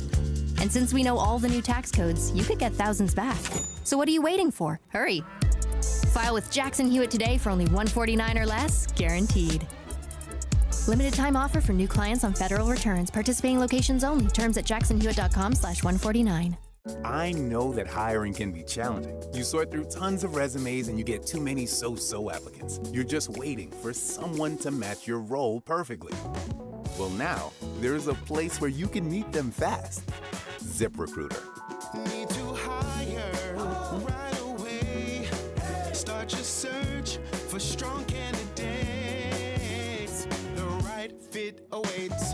Build your team. Build it sooner. Meet your match on ZipRecruiter. Just head to ZipRecruiter.com/free right now to try it for free. And you're on your way to meeting your match. 4 out of 5 employers who post on ZipRecruiter get a quality candidate within the first day. So try it now. Go to ZipRecruiter.com/free. Once again, that's ZipRecruiter.com/free. Meet your match on ZipRecruiter. Try it free. Step into a world where the music swells, your pulse quickens, and pure emotion takes over. Experience the Utah Symphony's Masterworks concerts, thrilling, elegant evenings at Marisa Bravanel Hall. Feel the romance of Rachmaninoff's Piano Concerto No. 2, the joy of Respighi's The Pines of Rome, and the spine-tingling drama as orchestra and chorus unite for the electrifying masterpiece Carmina Burana. Hear it live, feel it live. Tickets start at $26 at utahsymphony.org. Traffic and weather together brought to you by UCCU. Earn 4.24% on savings at uccu.com. Cormac Bone in the KSL Traffic Center. Your worst delays are southbound I-215's west belt starting near 1700 north and going down to the I-80 interchange where both directions of travel are down to one lane, to crews working in that center lane still. But northbound I-215, there aren't any delays. You should be able to get through just fine. It's just that southbound side where you're seeing those heavy slowdowns and where you've seen them all morning. Otherwise, roadways across the Wasatch Front looking really good speed-wise. We got a couple of small issues. Signaling issues on Legacy Highway at 5th South and Woods Cross. UDOT is reporting that in both directions, so be careful as you get off the freeway there or get on the freeway. And in Weber County, we have a crash on 21st Street eastbound just before you get to I-15, blocking some multiple lanes. Common Spirit hospitals, clinics, and caregivers all connected to advanced healthcare in Colorado, Kansas, and Utah. Healthcare with human kindness is here. Hello, human kindness. Cormac Bone in the KSL Traffic Center. KSL weather forecast. Rain showers intensify this afternoon. We see a few more showers tomorrow morning. Then we dry out for a couple of days. Our next chance for a storm arrives on Thursday. Right now it's mostly cloudy and 49 degrees in Salt Lake City. I'm Andy Farnsworth from the KSL Common Spirit Health Studios. Listen online at kslnewsradio.com. We are Utah's news, traffic, and weather station. The all-new Inside Sources. Your inside access to the people and policies shaping Utah's future. Here are Greg Skordas and Holly Richardson on KSL News Radio. Well, this is something I've been looking forward to, Holly, thanks to you and others who have gotten me sort of into this family search thing. And it's something I've never, ever thought I would, first of all, have interest in, and second, I'll have the time and effort to do. But now I'm ready to jump in with both. And we've actually started a little bit. So we have with us on the line Rachel Matthews, Events Product Manager for Family Search. Thanks for joining us, Rachel. Thanks for having us.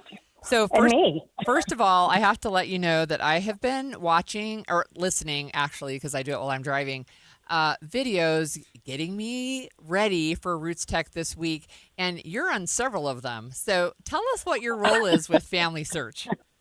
Internally, I'm called the experience manager, and my job is to help create fantastic experiences for people while they're on site at Roots Tech and on our website. So I work with the team that does the classes. We do all of the customer service.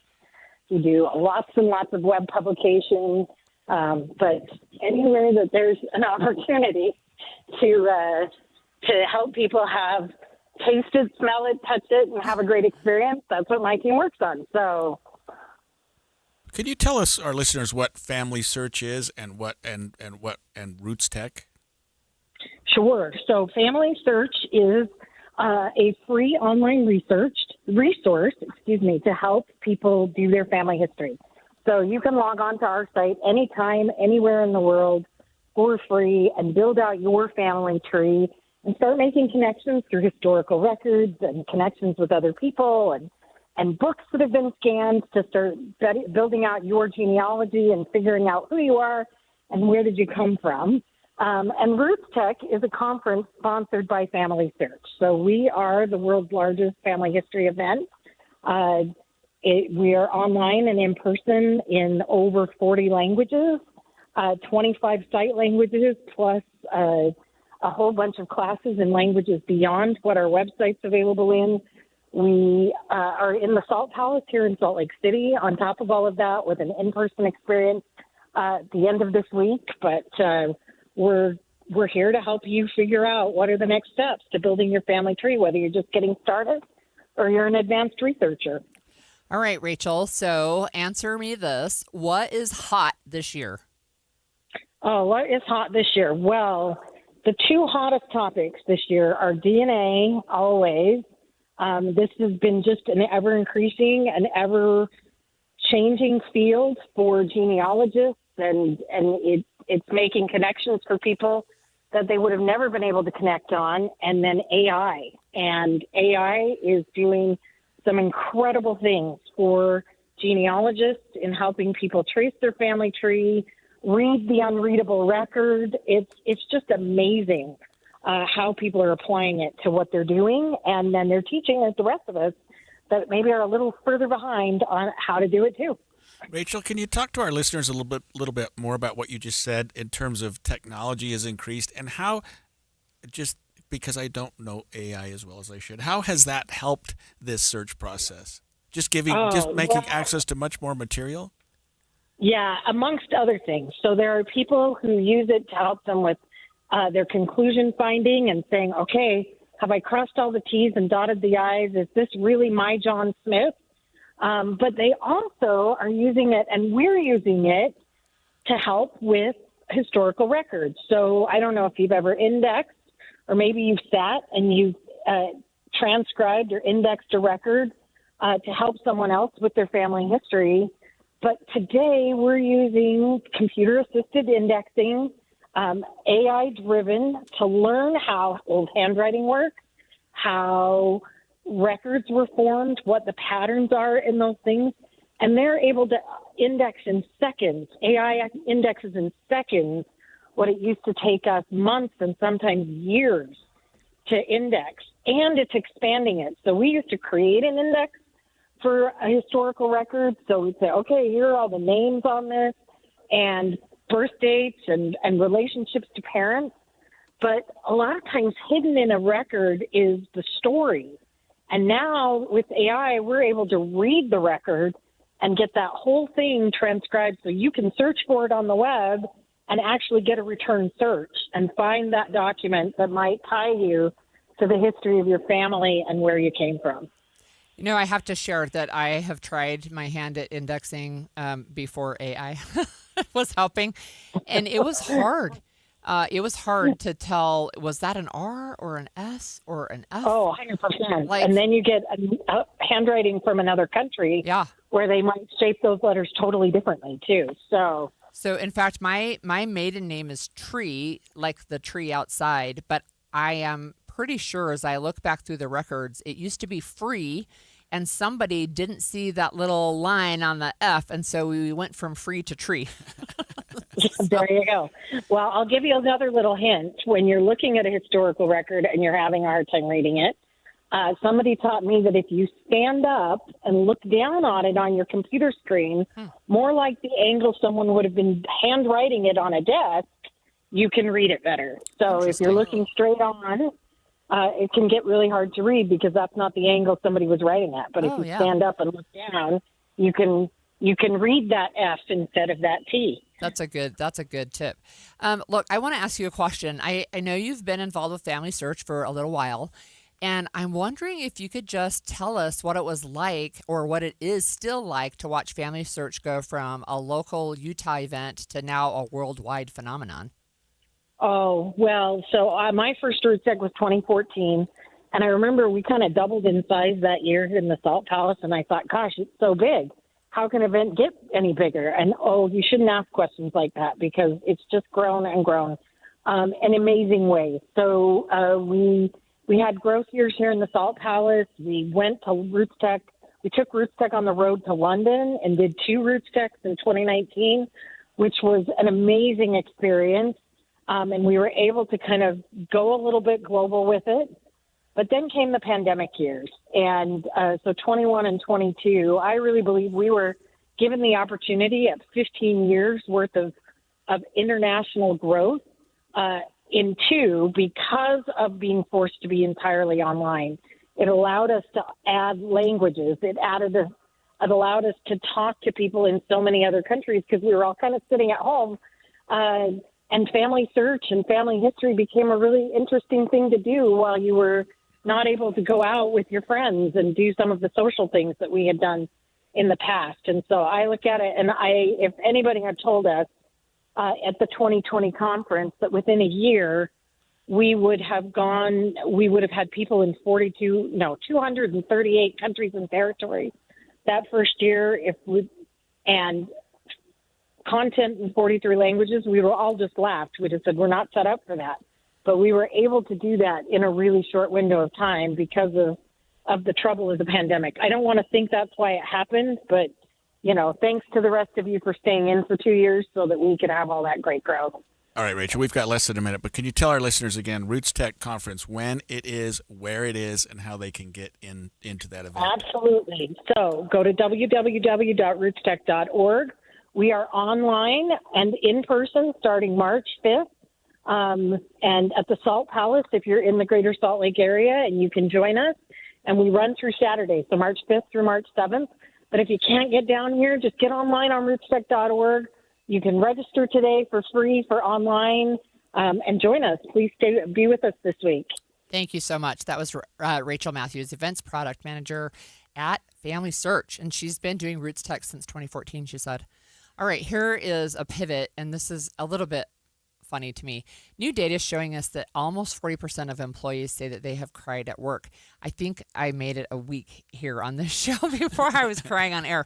But what can employers do to prevent that? Is it something we want to prevent, or is it a way that we manage stress? Stay with us. We're going to talk about that when we come back. Imagine all that could happen in 5 years. Jobs change, kids grow, but what if you had reliable, intelligent Wi-Fi and the price didn't change for 5 years? Well, thanks to the Xfinity 5-year price guarantee, you don't have to worry about that part of your future. You're guaranteed 5 years of Wi-Fi that boosts speeds to your devices that need the most, that finds and fixes any issues before you notice. It's like super intelligent Wi-Fi that keeps you protected. You get incredible gaming speeds on multiple devices and no one battling for bandwidth. For the next 5 years, all your devices in perfect harmony, and you get the best equipment, no annual contract, no fees, no strings. So even though the kids will grow up and you still won't understand 6-7, your internet will stay sharp, reliable, and the price stays put. Plus, get online in minutes with same-day Wi-Fi. All with the Xfinity 5-year price guarantee. Lock in your price and unlock the possibilities. Xfinity. Imagine that. Restrictions apply. Select plans only. KSL Broadcast Group contests are open to participants 18 years of age and older that are residents of Utah, unless otherwise specified. Employees or agents of the station, Bonneville International Corporation, other area radio stations, or any entity associated with the contest may not enter. Persons who have won in the last 30, 60, or 90 days from a station contest or event may not be eligible. Full general contest rules are available at kslnewsradio.com/contests. Cashback is not available on gas in New Jersey and Wisconsin. Couponing. Wow, you didn't strike me as the coupon type. Just trying to stay ahead of inflation. Gas, groceries, everything. It's all more expensive. I need to save wherever I can. Have you tried Upside yet? Upside? What's that? It's a free app that I use that pays cash back for every gallon of gas I buy. You've got to buy gas to get around anyway. Might as well get paid for it. Come on, does that really add up to anything? I've already made around $200. The extra cash helped pay down my bills, and I even had a little extra left to treat myself. And the Upside app is free? Totally free, and the cash back is real. You can transfer the cash right to your bank account. I'm downloading Upside right now. Download the free Upside app now to earn cash back every time you buy gas. Use promo code ENJOY to get an extra 25 cents per gallon on your first tank. You can cash out anytime right to your bank, to PayPal, or a gift card for Amazon and other brands. Just download the free Upside app and use promo code ENJOY for a 25 cents per gallon bonus on your first tank. That's code ENJOY for a 25 cents per gallon bonus. Are your investments in the right accounts? What's best, traditional or Roth? Are you receiving all available tax deductions? Are you paying as little in tax as you can? These are all questions you can't afford to get wrong. Hi, I'm Jeff Jr., founder of Trajan Wealth, and in many cases, it's not what you make, but it's what you keep that makes the real difference. Trajan Wealth and Trajan Tax work closely together exclusively. No more guessing about whether you should do a Roth conversion, or if maxing out your 401k is really the best option. Our nationally recognized fiduciary advisors and CPA team work in tandem to make sure your tax strategy works with your investment strategy. We'll even do your tax preparation. One team, one strategy. Isn't it time for a second opinion? Call Trajan today, 801-207-9900. That's 801-207-9900. Trajan Wealth, an SEC registered investment advisor. Additional services through Trajan Estate and Trajan Tax. Additional disclosures and accreditation at TrajanWealth.com. Any Hour Services free furnace sale is going on right now. If you haven't scheduled your free estimate yet, do it now. Call Any Hour Services today or schedule online at anyhourservices.com. As veterans, we're no strangers to helping others. It's what we were taught, trained, and told to do. It could be for anything. Helping a friend move. Listening to a fellow veteran for hours, at any hour of the day. Or just simply making time for people. A neighbor, a loved one, or even a stranger. We're often the first to help others. There's no question about it. But we do have one question for the veterans listening. When was the last time you reached out for help? Perhaps it's time to do for yourself what you would do for others. If you or someone you know needs resources, whether it's for stress, finances, employment, or mental health, don't wait. Reach out. Find more information at va.gov/reach. That's va.gov/reach. Brought to you by the United States Department of Veterans Affairs and the Ad Council. And expanded Inside Sources. Okay, so here's an interesting question to pose this morning. That is, have you ever cried at work? And I can honestly say, Holly, that I don't recall ever crying at work. I don't know that there would be... You have on the show. I think you got to me once or twice on the show. We were talking about something with my... It was with the police officers. That was an emotional moment for you as you were talking about that. Yes, the Tremont and Garland police that's officers. right. Yeah, absolutely. Yep. So I've cried on this show, but it's not from the reason I'm seeing in this new research. So there's a Quiet Cry report that says that 39% of employees say they've cried at work, including 14% who've cried multiple times, 25% who have cried once or twice. And we have with us on the line to help us talk about this, Dr. Jonathan Thorpe. He's the CEO of Quantum Connections, and it's a company that helps businesses improve performance by strengthening employee connection. My very first question, is it okay to cry at work, Dr. Thorpe? Dr. Holly, Greg, good morning. Thanks for having me.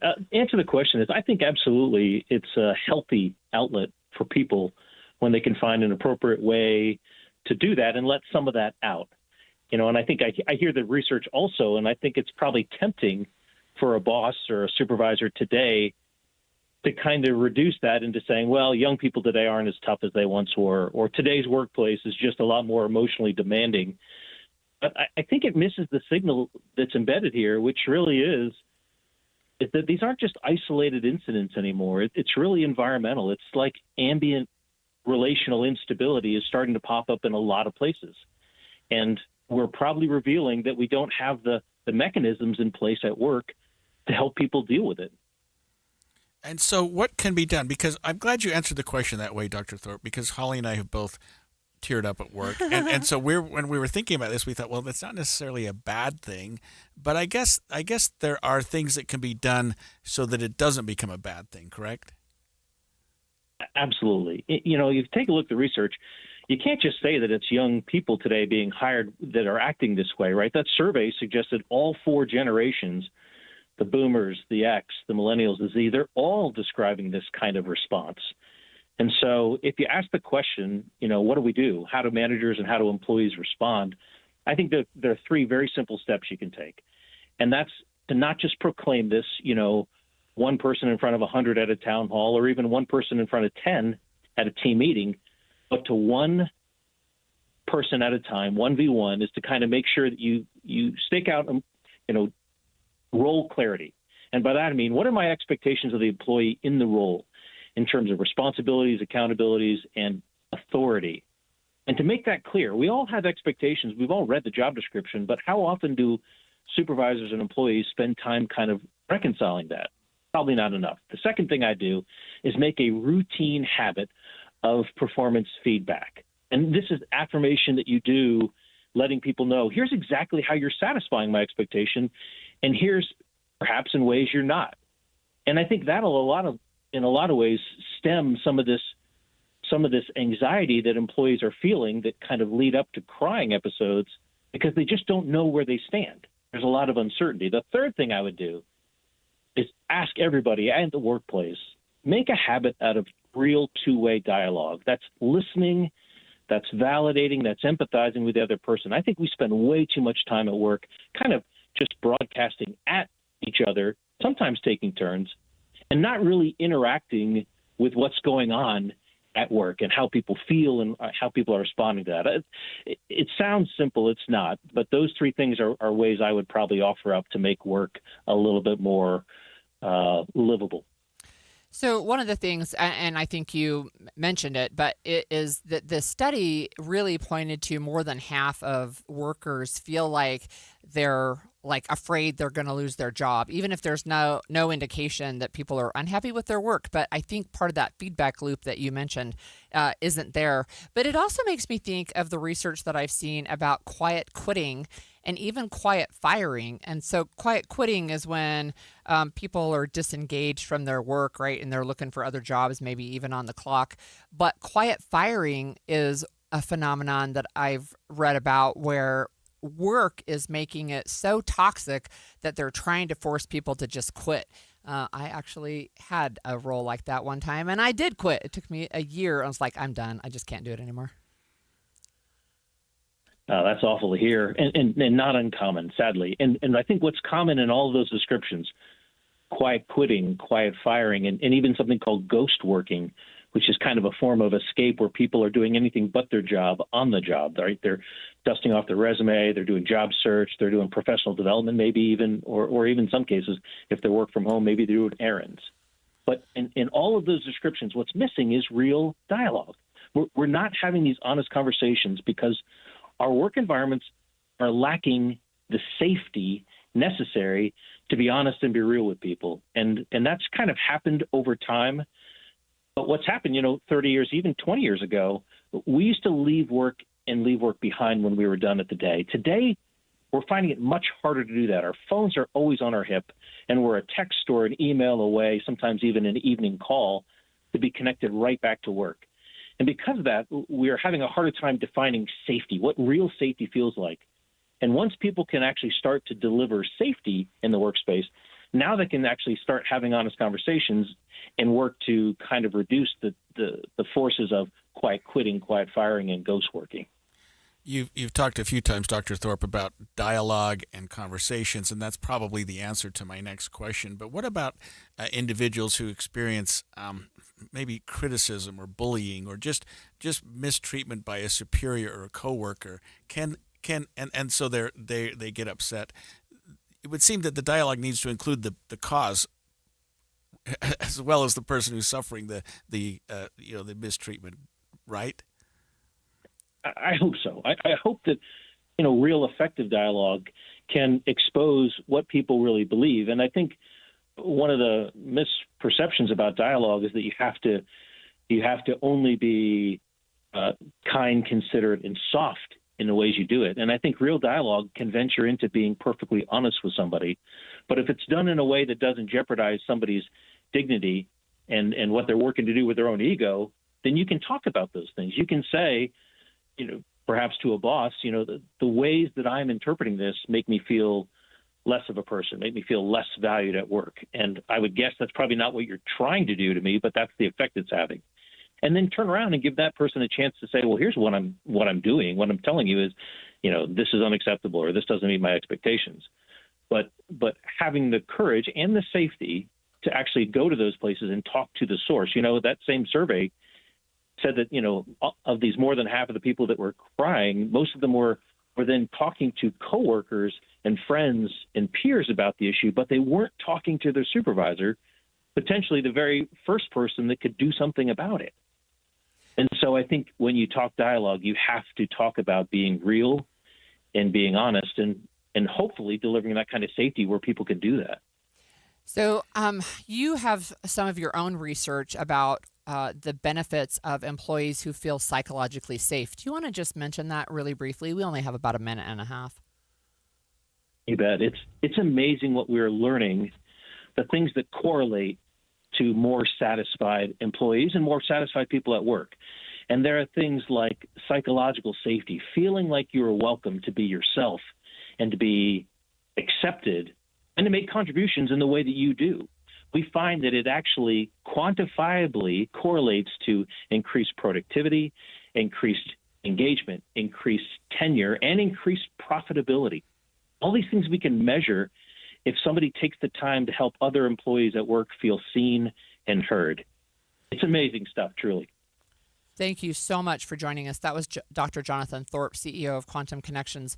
And that was a really interesting conversation. I have to say, just briefly, we had two texters, and one said, if I don't cry at work, I may accidentally make someone else cry at work. So you got to let some of the stress out. And another one says, if you cry at work, you're in the wrong job, first responder here. And I would just say, when I was a nurse, I cried, but I tried not to do it a lot in front of patients. But I think sometimes, that is just the nature of the work, is sometimes you do really tough stuff, you do what you need to in the moment, and then sometimes afterwards you do cry. And maybe sometimes even if you just go home and cry after a particularly difficult day as a first responder or as a helper. Yeah.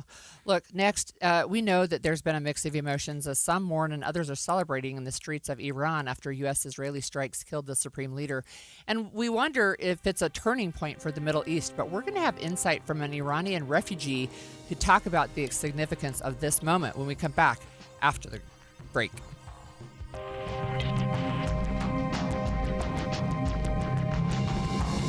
KSL FM Midvale. KSL Salt Lake City. From the KSL Common Spirit Health Studios, this is KSL News Radio. Utah's news, traffic, and weather station. Clock, 11 o'clock at KSL News Radio. I'm Claire Scott, KSL's top story this hour. President Trump made his first public remarks since he began strikes on Iran over the weekend, saying he's prepared to do whatever it takes for the U.S. to meet its military goals in the region. Here's ABC News White House correspondent Karen Travers. That timeline there from the president saying that this is on schedule with what their projection was, saying we will easily prevail, and that they're substantially ahead of their time projections, saying that they thought this was going to take 4 to 5 weeks, but they have the capability to go far longer. The president says the strikes are to prevent Iran from developing nuclear weapons. Your money at this moment, the Dow is down 25 points, the S&P is up 8 points. And temperatures across Utah into Wyoming have been much warmer than usual all winter long, even breaking records. Salt Lake has seen its hottest winter on record according to the National Weather Service. We broke the record for the warmest winter on record, and it wasn't really even close. We broke the previous record, which was set back in 2014-15.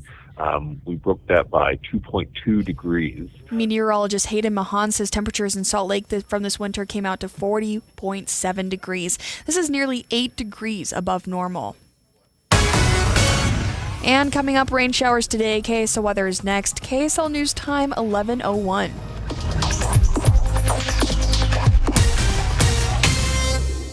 Mornings are for recharging. And they're for starting your day right. We volunteer to join you in the car. Get news and weather at 102.7 FM during the most important part of your day. Andy and Amanda, each morning between 5 and 9 on KSL News Radio. If you're ready to buy a home or sell a home and you're worried about the current real estate market because of what you've heard from some of your friends or family, well, we're here to tell you that you really shouldn't be worried because now is a great time to buy and sell with our friends at the Stern Team, powered by Almada Real Estate. And here's why. Buyers have more options due to increased inventory, which gives them the power to negotiate for repairs, interest rate buy-downs, and closing cost assistance. While at the same time, sellers are still getting top dollar for their homes, with home values that are higher today than ever before. So whether you're looking to buy or sell, the current real estate market presents a win-win opportunity for both buyers and sellers. But you still do want to make sure that you're working with a team of real estate experts you can trust that can get you some great results. And that's our friends at the Stern Team, powered by Almada Real Estate. They have helped thousands of Salt Lake City homeowners, and they're ready to help you. To get started, just go to thesternteam.com. That's thesternteam.com, or Google The Stern Team. Hi, this is Derek Overstreet, president of the New Millennium Group and co-host of Stop Working, Start Living with KSL News Radio. Can you imagine what your life would be like if you could retire 3 to 5 years earlier than you thought possible? The things you could do, the loved ones you could spend time with, the memories that you could create. That's what our team at the New Millennium Group does. We'll walk you through the entire process every step of the way. If you'd like to get a copy of the 5-step proprietary plan that will help you retire 3 to 5 years sooner than you thought possible, give us a shout right now. 888-999-6370. That's 888-999-6370 or utahsfinancialplanner.com.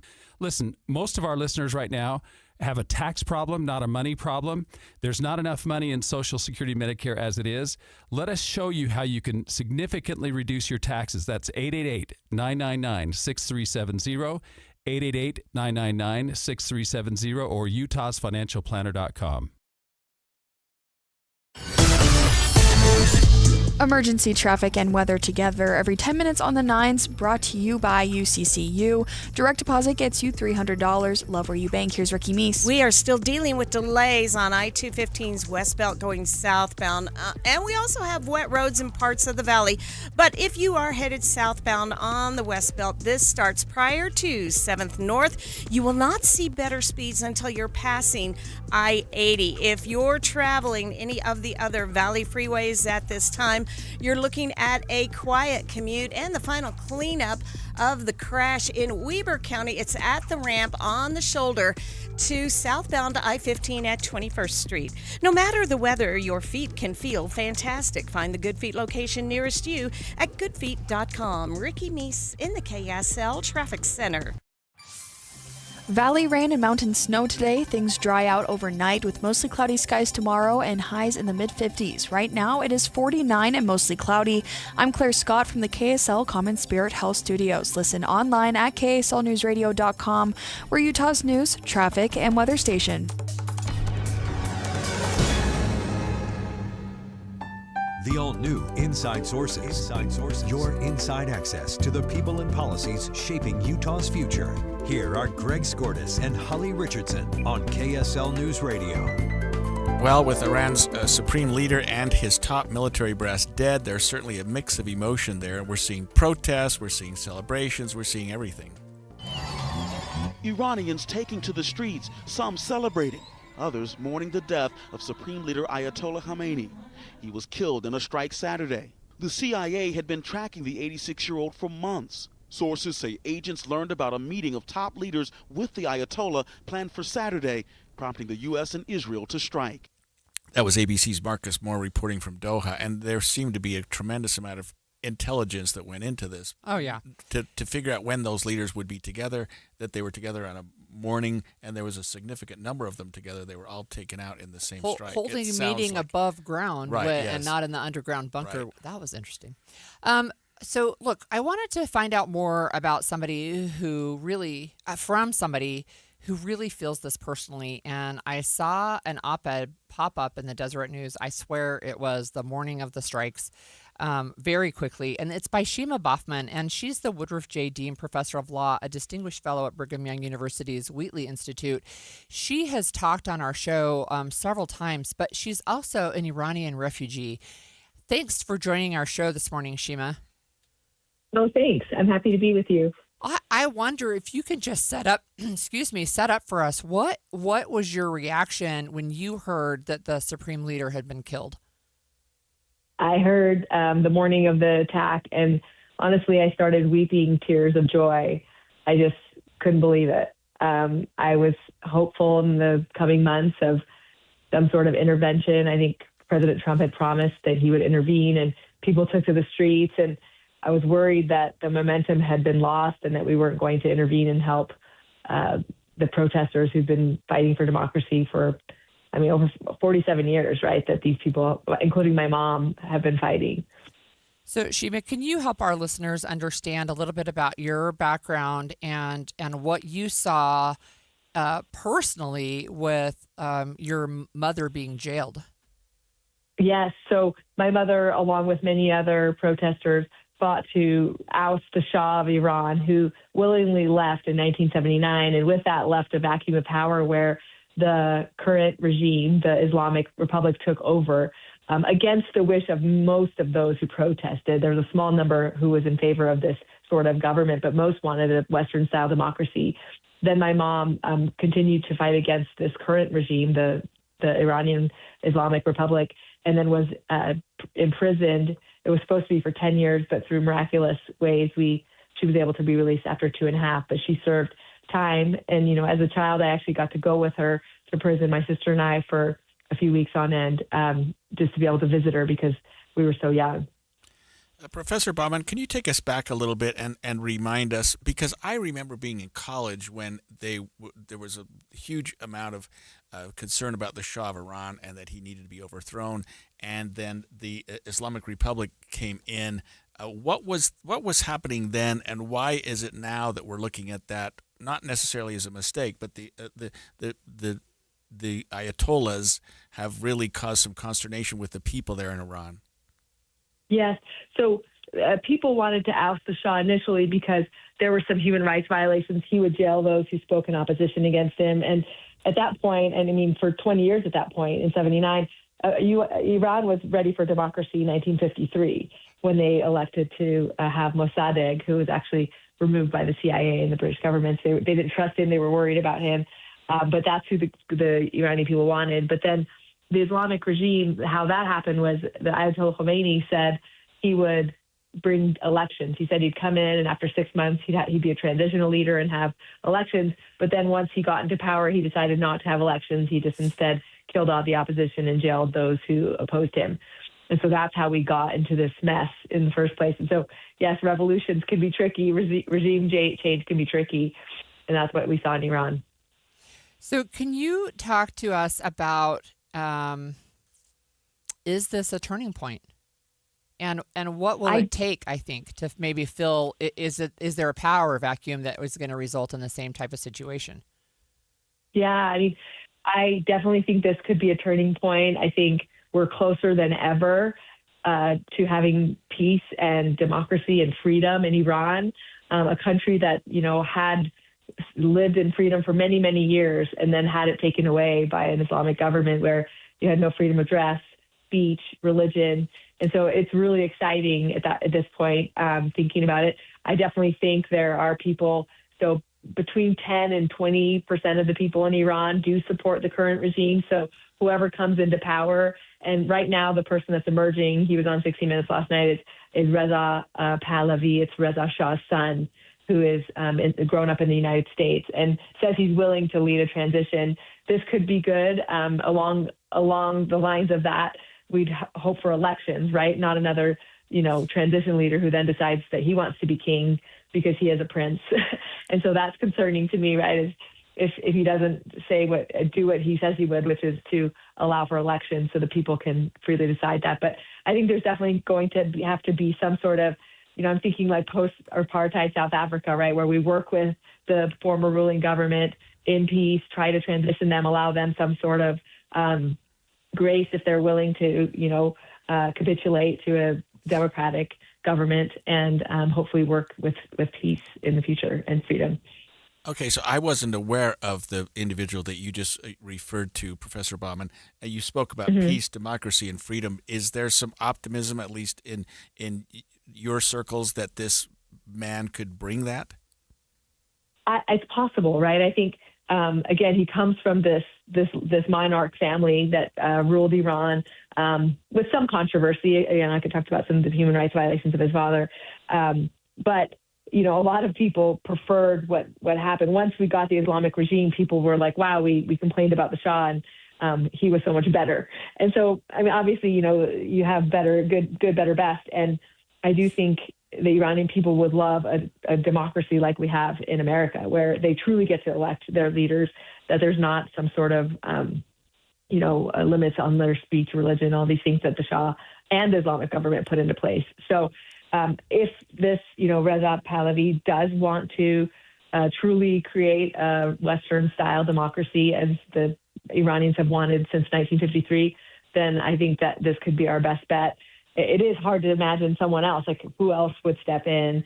There's not another natural person, it seems, but there's people in Iran that would be very suspicious of Reza Pahlavi as well. So definitely complicated who will take over once the regime falls, but I'm hopeful, and I'm very excited about the fact that the U.S. stepped in as a humanitarian aid to Iran, and also a stabilizing force for the U.S. I think, Iran was very close to getting nuclear weapons, and that is a frightening prospect for the world. So I'm grateful that we stopped this future terror regime from gaining more power.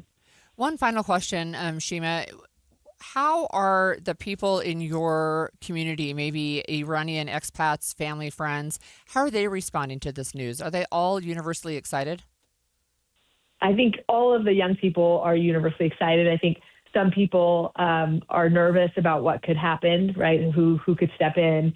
But overwhelmingly, I would say everybody that lives in the United States, all the expats, all the refugees are happy, and all the people, the vast majority in Iran, if you think of, only 20% support the regime, I think everybody else is thrilled. And every time they say, right, when there's an explosion in Iran, people are just cheering out their windows, like, thank you, grateful. So this is a clear issue for Iranians. I know in America, people are confused and don't know what to think, but for people of Iran, we are very grateful and thrilled about this news. All right. Thank you so much for joining us. That was Shima Bauman. She's a professor of law at BYU. What an interesting perspective. Yeah. Being an Iranian refugee. Yeah. And her story coming with her mom, like she made it into the United States as their family was political refugees when she was age 7. So, that's another conversation too, is right. We want refugees in this country, I think. Yeah. Okay. So a new podcast from KSL, Coaches Book Club, asks coaches and athletes to share their favorite books that have impacted their approach to leadership. So when we come back, we're going to be speaking with a U.S. bobsled coach about his path to Olympic glory, along with the challenges that shaped him. Stay with us. Tim Jr. here from RGS Exteriors. Did you know that we offer 3 distinct styles of gutter protection? Each one meant to handle a specific leaf problem. You might not even know there are different styles of gutter protection, but there are. And if you pick the wrong one, it could be a huge waste of money. Now, the big gutter guard companies won't tell you this. They try to sell you a one-size-fits-all gutter guard. And it could be completely wrong for the amount and types of trees and leaves you have. Not RGS Exteriors. We understand which kind of leaf problem needs which kind of gutter guard. We'll do an in-depth evaluation to assess the types, locations, and numbers of trees in your yard. Based on that data, we match your home to the right gutter guard. So don't risk wasting money on the wrong gutter protection. For a free evaluation and estimate, call RGS Exteriors at 801-280-3110 or visit rgsexteriors.com. That's 801-280-3110 or rgsexteriors.com. Love, laughter, and a little magic. This March, Utah Opera invites you to the Elixir of Love, Donizetti's sparkling romantic comedy that's fun, flirty, and easy to fall for. A mysterious potion helps love to bloom in this sunny story set among the California orange groves, March 7th to 15th at the Janet Quinney Lawson Capitol Theater. Tickets start at just $26, and you may qualify for a discount. Pick your seats now at utahopera.org. We asked parents who adopted teens to share their journey. I think my biggest challenge was getting through to him to understand that love is real, and you have goals in mind, you have things that want to happen, and I want to help you get there. Sometimes people tend to shy away from wanting to adopt teenagers because they feel like they've lost so much, but there's still so much to gain. Just knowing that there's just that other person that cares and loves me out there, it feels great. And they've done so much for me, and I can only be appreciative every single day for just having them in my life. I think it's been the best decision because I gained a son, and he's the best son ever. If I was down and out, he'd be there. Learn about adopting a teen from foster care. You can't imagine the reward. Visit adoptuskids.org to learn more. A message brought to you by Adopt US Kids, the U.S. Department of Health and Human Services, and the Ad Council. Some of the most meaningful jewelry you own isn't new, it's inherited. A ring from a grandmother, a necklace tucked away in a drawer, pieces full of memories, but no longer your style. Duke's Jeweler specializes in reimagining family heirlooms into custom pieces you'll actually wear and love. Duke's on-site jewelers and designers work with you one-on-one to honor the original story while creating something fresh, modern, and uniquely yours.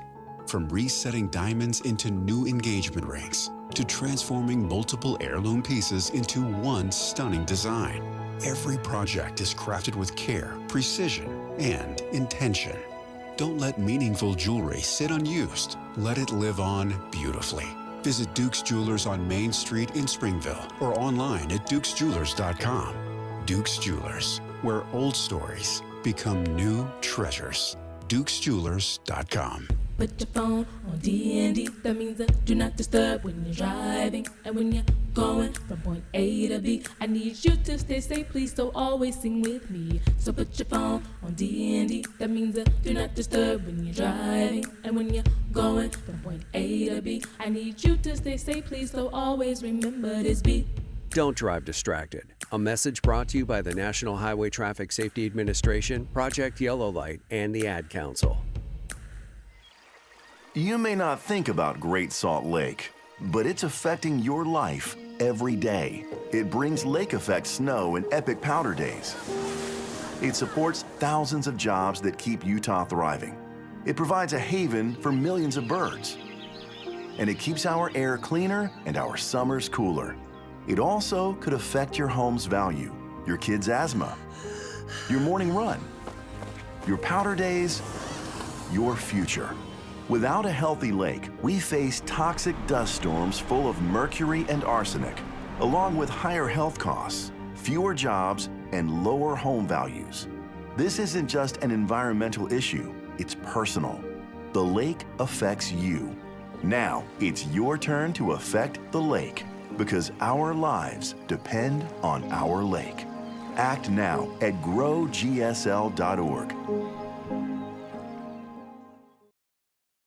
Inside Sources. So we get to pivot to something that I think is super fascinating, and that is a podcast about a coach's book club. We have with us in studio several people, so super excited about that. And I just wanted to start with Amy Donaldson, who is the KSL podcast producer, to just tell us about this new podcast. Yeah, thanks for having us, first of all. This is an idea that actually came out of a conversation that I had with a coach about books. And my husband actually happened to be listening to the tape and said, "Who's speaking? I would listen to this all day." And since then, I've been bugging Cheryl Worsley, the VP over a podcast. Maybe we should do this, and talking to other coaches. And the other thing is, when you're covering sports, you get to know these coaches in a way that it never makes the story. Like, you get to know their backstory or what they're struggling with or how they motivate. Like, I've always been fascinated with how do you get other people to believe in themselves? It's one thing to do that for yourself. And there's so many fascinating things about coaches. So I'm super excited. David James is joining me as the co-host. And Ryan Meeks is our producer. And this gentleman to my left, Lieutenant Colonel Chris Fote, is he's our first coach, U.S. bobsled coach. And I've been, as we joked, I've actually been bugging him for 16 years. Can you believe that? I'm always fascinated, Amy, that you get these incredible ideas for these podcasts, because I always think I want to do one someday. But you just come not off the wall, but this one seems as fascinating as the last one that I listened to. Right. Hopefully, yeah. I mean, I think most of the people who've participated, we've interviewed about a half dozen coaches now, and we have some really amazing books. I love the book that Chris picked. It's Endurance, Shackleton's Incredible Voyage, actually. I'd never heard of it. DJ had already read it. And it's just a fascinating book about a voyage in 1915 when we didn't have any it was years long. And I think it had a lot of parallels to what he's dealing with, but also like so many things I took away from that. And that's what I was hoping for. And I want to make the kind of podcast that I want to listen to. Yeah, and exactly. Educate me, uplift me, give me something to hope for. Well, let's talk with U.S. bobsled coach Chris Fote. Tell us, first of all, if you can, if it's not too much of a spoiler, why did you pick that book? So I picked Endurance because it has a lot of parallels to our sport. We're outside in the cold for long periods of time. And just the mental strength that he shows and the leadership over his crew, how they go through this ordeal without providing too much of the backstory, so you actually can tune into the podcast. But it's just a amazing story of how they, survive for a very long time with very little hope. Here's my true confession. I started listening to it and I didn't finish it. And because I got distracted by other things, not because it's not a good story. So I've got to go finish it now. So tell us, I don't know anything about that book. Yeah, so he tried to do a journey over the pole, down South Pole, and his boat gets caught in ice, and they're basically caught on the ice for about 9 months, and then their boat sinks, which they actually found the boat about 3 years ago, which is very cool. Yeah. And then they have to traverse on land and get into some rowboats and navigate by the stars. They have no food. There's no phones. This was, 110 years ago. So what they overcame and went through is just amazing. They were presumed dead. They were when the couple of them walked into the village. Yeah, but to me, the interesting aspects are how did he put together this team that's going to go and explore the South Pole, the Antarctic, right? And why? Why do you do stuff like that? There were so many, and I thought the way he put the team together was fascinating. But then I thought even how he managed them. How do you not lose hope? That's a thing. I mean, I remember interviewing Chris in 2018 when he was at the Pyeongchang Olympics, and the team was dealing with a tremendous amount of grief because they had lost a pilot, Steve Holcomb, about almost 9 months before the games. 8 months, yeah. And so it was just this unexpected situation to be in. And instead of competing for medals, he was competing to be last place on day one, right? And if you make 20, then you get to compete this. And that was what and just this, how you adjust your expectations, how you find hope. And I just thought I saw so much of his journey in the book that he chose. Wow. That's so fascinating. So tell us about being a bobsled coach. Or first of all, you were a competitor, weren't you not? Yeah, so I competed at 3 games, 10, 14, and 2018. Wow. And then I got older, so I had to retire, as we all do. Go into coaching. So I went into coaching. I got hired as the assistant coach in 2023, got promoted to head coach in 2024. So to lead our team and there's a lot of pressure in a way, but our women have medaled in every Olympic event since it became a sport in 2002 here in Utah, and we did keep that going. We won a gold in the monobob and a bronze in the 2 women event. So it was amazing to coach, more stressful because I no longer control the outcome. I can set conditions the best I can, but I'm no longer in the sled. So it was we need a moment of applause. So clap, clap, clap. That's awesome. And he's not telling you that he won a silver medal in Sochi. In you did? when I was competing. I'm so lucky to have you in studio. Wow. Holy cow. So monobob is just a single person, is that right? That is correct. And why do we have? And in fact, I think I saw it was called Momobob because there were moms, right? The 2 women that won medals for us are both moms, and they travel on tour with their kids. It was such an amazing story to watch them be moms and to watch video and train so hard. I don't know when they actually got a chance to rest and to sleep, but it's just so amazing to watch how they persevered throughout the year, came back from giving birth, and to be an elite athlete and to get back into shape and to win a gold medal and a bronze was amazing to watch. I want to talk about bobsledding for a minute. I know that's really not why we're here, but I mean, I think Amy knows I work on the ski patrol. I'm a big ski person, but there's mountains and there's ski resorts and there's lifts. Bobsledding, it's not like you can just, hey, I think I'll go bobsledding this weekend. You know what I mean? You're spot on. Bobsled weighs about 500 pounds and costs about $110,000. It's not something you can just do with your friends when you want to. So we're a transfer sport. So we actually recruit athletes from football, track and field, and volleyball, just many, many different sports. And we have them come and try out for the team. We're actually hosting a combine here at the University of Utah, March 14th, called Slide to Glory. If anyone here in Utah wants to come try out for the team, but it's a really cool transfer sport. Yeah, we go up to 95 miles per hour. No airbags, no belts in there. Gosh. And so when things go wrong, you crash. Things go very wrong. And he did crash in 2010. He did crash at the Olympic Games in 2010, going about 92 miles per hour. And did you have the broken bones to show for it? I'm mostly your head? mentally all there still. But wow. No, yeah, I was fortunate. I did not have any huge injuries during that crash, but I had some teammates that were pretty roughed up. Wow. How do you recover mentally from something like that and get back on the track?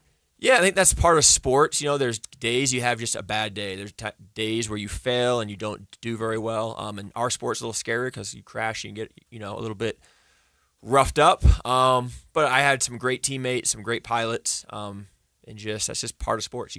When you get knocked down, you got to get back up again. Well, and after 2010, he left and went to Iraq. That's true. I did flee for a year where there's no snow and no bobsledding, so I kind of get a break from the sport, because it was pretty disappointing to have crash and taken, that just a crash. Okay, but let's just reset the context here. You went to serve in the Army. You deployed, is that right? I did. So I've been doing both. That's not exactly a vacation, taking time off. No, it's not a vacation, but it was a break from sport, which I needed at the time. This was, I joined the Army in 2005 when we were during the wars in Iraq and Afghanistan were both happening. So when I was at the games, I got to meet Arnold Schwarzenegger, got to meet the Vice President Joe Biden at the time, and kind of was enjoying this really high life for me. And I had friends in Iraq and Afghanistan. I definitely felt like I needed to go do my time as well. So once the games got over, about 3 months later, I went to Iraq for a year. Wow.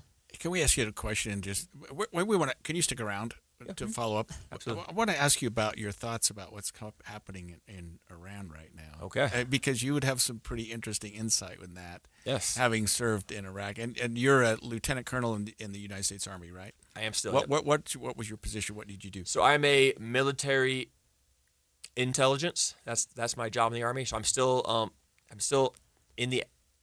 on active duty, but my job right now is in the Army's world-class athlete program out of Fort Carson. Oh, wow. Good for you. Yeah. Okay, we're going to go to break, and then we're going to come back and talk to you some more because that's fascinating. 11:30 at KSL News Radio. I'm Claire Scott, KSL's top story this hour.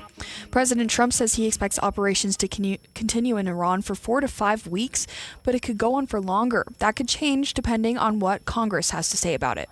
The House and Senate are expected to vote later this week on 2 separate war powers measures that would aim to try to curb the use of the military here. But other than putting members of Congress on the record, these efforts are going to largely be symbolic. Even if Congress were to send the president a measure directing him to withdraw troops, he would likely veto it.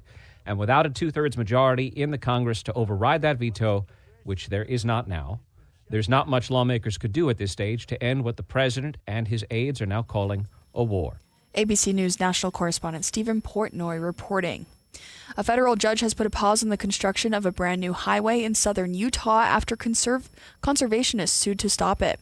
The Northern Corridor Highway would run through the Red Cliffs National Conservation Area. Plaintiffs argue the road would disrupt natural habitats and threaten endangered species. Those in support of the highway say it'll relieve St. George's downtown congestion. Your money at this moment, the Dow is down 30 points, the S&P is up 3 points. And coming up, more rain. KSL weather is next. KSL News time, 11:31.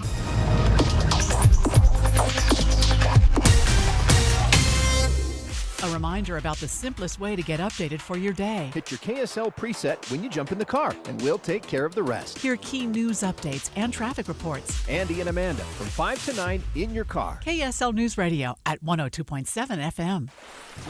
I'm Christian Staples with Arctic Spas. This weekend is the biggest home show of the year, and Arctic Spas will be there with our biggest demonstration of Arctic Spa hot tubs, swim spas, all-weather pools, cold tubs, and saunas. We'll be introducing our new Polar Bear, the biggest swim spa we have ever made. It comes in at 18 feet long, giving you more room for your family fun or swimming. If you're looking for something big, this is the big weekend to find it at the Mountain America Expo Center. With a new Arctic Spa, we are giving away 100% water care automation for free, saving you $4,000. You can get our automatic natural saltwater system and automatic pH control for free. Home shows are awesome to see lots of options all under one roof and to find the best deals for you, saving you time and money. Check out our home show specials and the new Polar Bear on our website at arcticspasutah.com or stop by one of our 3 stores covering all of Utah in Salt Lake, American Fork, and St. George. Arctic Spa, the only spa built for Utah's harsh climate. Are you an adult with uncontrolled moderate to severe Crohn's disease symptoms and still packing a backup bag of clothes? Just in case, Skyrizi Risankizumab Risa can help you take control of your Crohn's. Feel significant symptom relief, including less abdominal pain and fewer bowel movements at 4 weeks. Plus, Skyrizi is proven to help people achieve remission and visibly improve damage of the intestinal lining. Individual results may vary. Skyrizi is a prescription injection medicine. Don't use if allergic to Skyrizi. Serious allergic reactions, increased infections, or lower ability to fight them may occur. Before treatment, get checked for infections and tuberculosis. Tell your doctor about any flu-like symptoms or vaccines. Liver problems leading to hospitalization may occur when treated for Crohn's. Ready to take control of your Crohn's? Ask your doctor about Skyrizi, the #1 prescribed biologic in Crohn's disease. Control is everything to me. Learn more at skyrizi.com or call 1-866-SKYRIZI.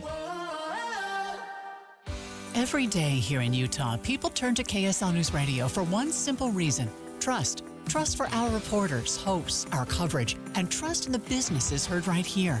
I've met so many of our listeners over the years, and they'll tell you KSL is part of their daily routine, in the car, at work, at home. And when they hear your business here, it carries the weight of that trust. It isn't just another ad. It's a recommendation coming from a reliable source. When you advertise on KSL News Radio, you reach a loyal, highly engaged audience who listens intentionally. They show up for breaking news, accurate information, and meaningful conversations. And because of that connection, they respond. And when you pair our on-air credibility with digital tools like display advertising, social media, streaming audio, search, geo-targeting, and retargeting, you get a full funnel strategy that works and reaches the right people at the right time. Get marketing that truly moves the needle. Partner with the voice Utah trusts. KSL. Learn more at kslnewsradio.com/advertise. Traffic and weather together every 10 minutes on the 9s. Brought to you by UCCU, up to $500 for loan transfers. Love where you bank. Here's Ricky Meese. Crews are still working to clean up the earlier crash southbound I-215's West Belt at the I-80 junction, blocking a left lane, and we still have traffic backed up to just past 7th North. Also, the closure of Highway 189 Provo Canyon. These are regular closures for road work as crews are at the scene. We're still seeing some leftover over delays, and that's both directions near Deer Creek. When you need the financial products and services for every stage of life, Cypress Credit Union is there for whatever the future holds. Visit cypresscu.com today. Ricky Meese in the KSL Traffic Center. The rain continues on and off this afternoon. Scattered showers tonight and then dry tomorrow. We could see highs back in the 60s on Wednesday, then things cool to the 40s on Thursday. Right now it is 50, mostly cloudy. I'm Claire Scott from the KSL Common Spirit Health Studios. Listen online at kslnewsradio.com. We're Utah's news, traffic, and weather station. The all-new Inside Sources. Inside Sources. Your inside access to the people and policies shaping Utah's future. Here are Greg Skordas and Holly Richardson on KSL News Radio. So we are continuing a fascinating conversation with U.S. bobsled coach Chris Vogt, and he has a podcast episode that was just released this morning with the Coaches Book Club. It's a new podcast from Amy Donaldson and KSL. And it's such a perfect time to have you in studio, because not only did you just literally barely get back from the Olympics and winning medals there, so congratulations on that as the coach, but also you're active duty lieutenant colonel in the Army right now, and you spent a time, was it in Afghanistan? I was in Iraq. Iraq. So we have the news of the day, and it's just all coming together. But I did want to ask you about a bobsledding video you did with Jason Kelsey. Yes, he came out and tried out for the team and spent the day with us, and he is a large human. We weren't sure if he would actually fit in the sled, but he did. He actually drove from the top. He took a combine, spent the entire day with the team, and was a great person to have. And when he was at the games, he talked a lot about it and brought a lot of awareness with our sport. That's super cool. It was very cool. You also talked about how terrifying it is. Yes. Yeah. You talked earlier about the various types of athlete you recruit from football, and you said even volleyball, and it made me think about the makeup of the bobsled. That it seems like the person in the back is the sprinter, is the person with the big legs. You are spot on. Person that's running, and then maybe the people closer to the front are stronger, more right. powerful. Yeah, so what are you looking for? So we're looking for speed, power, and strength. And so you have to get that sled to move that weighs 500 pounds down the track. But once that crests the hill and starts going downhill, gravity takes over. And by the time the fourth person jumps in, it's going 25 to 28 miles per hour. So you have to be quick enough to keep up with it. And if you're not, as you guys might have saw a couple weeks ago, there was a pretty cool, I don't know if cool is the right word actually, a pretty interesting clip on Instagram that went viral of our team not loading in the sled in St. Moritz. I did see that. Fell off the bobsled, and that's what can happen if you're not quick enough. So is the and timing? in sync. I mean, it's the timing. Right. It's the sync. You were just talking. Do you have to get 4 people through the finish line? You do. It's not just the bobsled. Not just the sled and the pilot. All 4 people have to be in the sled. So we did not get any points for that race. That'd be bad. Right. But fortunately, they were all fine. It looked really bad. Can I ask you a question without getting you into any kind of trouble, or us into any kind of trouble, about the news of the day with what's happening right now in Iran? Absolutely. So I served in Iraq from 2010 to 2011, and I'm still active duty. So it's an interesting time, and I will say that, we'll see what happens. There's still a lot to be seen of what's going to happen the next week, 2 weeks, the next month or two. But getting rid of those people in Iraq who were directly responsible in Iran, because when I was in Iraq, they were directly responsible for the lives of people that we lost over there. They created weapons and money and training for a lot of the militia in Iraq. So definitely not sad to see the leadership of Iran gone. What was it like in Iraq? What were the people like?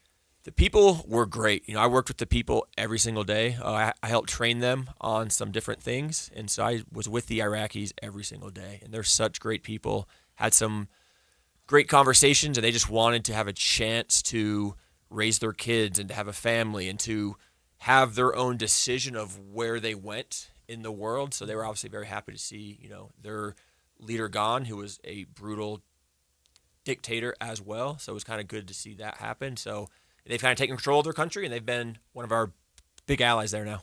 Yeah. Wow.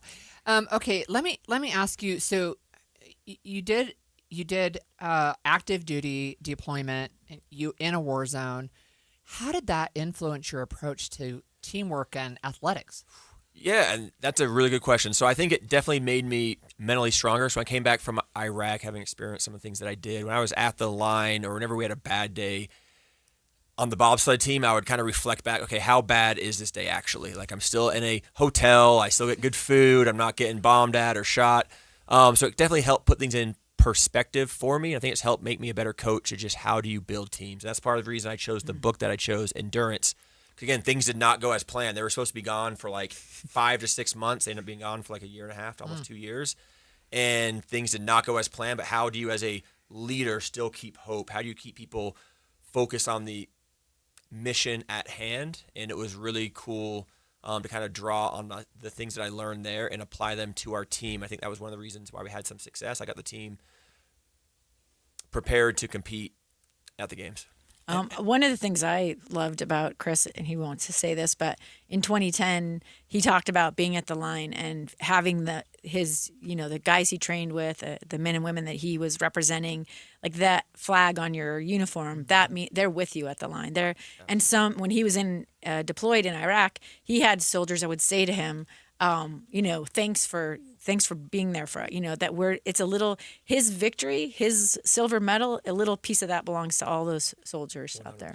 Yeah, and I was going to ask you a question and maybe pivot the same question to Amy, but as you transition from athlete to coach, do you form a bond with coaches, like the ice skating coach? You know what I mean? Like the coaches as a group of people that have the same goal, but maybe in completely different realms. Absolutely, yeah. And I was fortunate to be over at these games just this last week. I got to spend some time with the curling coach, with the luge coach, and different coaches. And you definitely come to that bond, and you definitely learn lessons from them that you can kind of share with your own athletes, because you're going through a lot of the same types of things, different sports, but the same problems of how do you get your athletes confident and prepared to compete on that day. And it's going to be interesting for you too, with your experience in athletics and covering athletic events, to deal with it from the coaches as opposed to the athlete's perspective and the team's perspectives. I always loved. I mean, even if a team lost, I always found both coaches, win or lose, and athletes from those situations, because the coaches. I mean, there's almost I wouldn't say it's more euphoric when you watch one of your athletes win, right? But there is, it's sort of, I liken it to when I coached my sister up in running and we did the Ogden Marathon together. I never cried when I finished a race. I was just so glad to be done. I wasn't winning anything. I was just like, where's the chocolate milk and the donuts, right? But when my sister finished, I was sobbing, right? There's this thing that happens when you help somebody see what they're capable of, and that victory isn't yours, but it feels like you're invested in it, and there's just an emotional bond that I love exploring with coaches, because it's not, people think like it's about them or it's about their ego, but the really good coaches, it's really not. It's really about how do you help somebody see what they're capable of when they can't see it. And it's not like doing more sprints or lifting heavier weights, right? That's an aspect of that's what we see, but it's this mental component. And I think that is what I've always enjoyed about covering sports and talking with coaches about. So one final question. You mentioned, I think that it was the Olympics where you maybe had lost a captain, and was that in a car accident? No. Okay. Yeah, he passed away about 9 months before the games. Okay. Steve Holcomb, yeah. How do you get your athletes to work through something like that and still show up, especially on an international stage? Yeah, I think that's one of the unique things just talking about coaching is the mental part of it, honestly, is probably the most important part of being a coach. And it's just helping them keep perspective on what's important, helping them find their why and what keeps them motivated every single day. And that's what I spend a lot of time with, talking to the athletes and just being with them and helping them understand what makes them tick and what makes them do well and what makes them not do well. And it's just a trial and error process. And we're fortunate that we got it at these games. We had worked through that the last 2 years. Our athletes were ready to compete.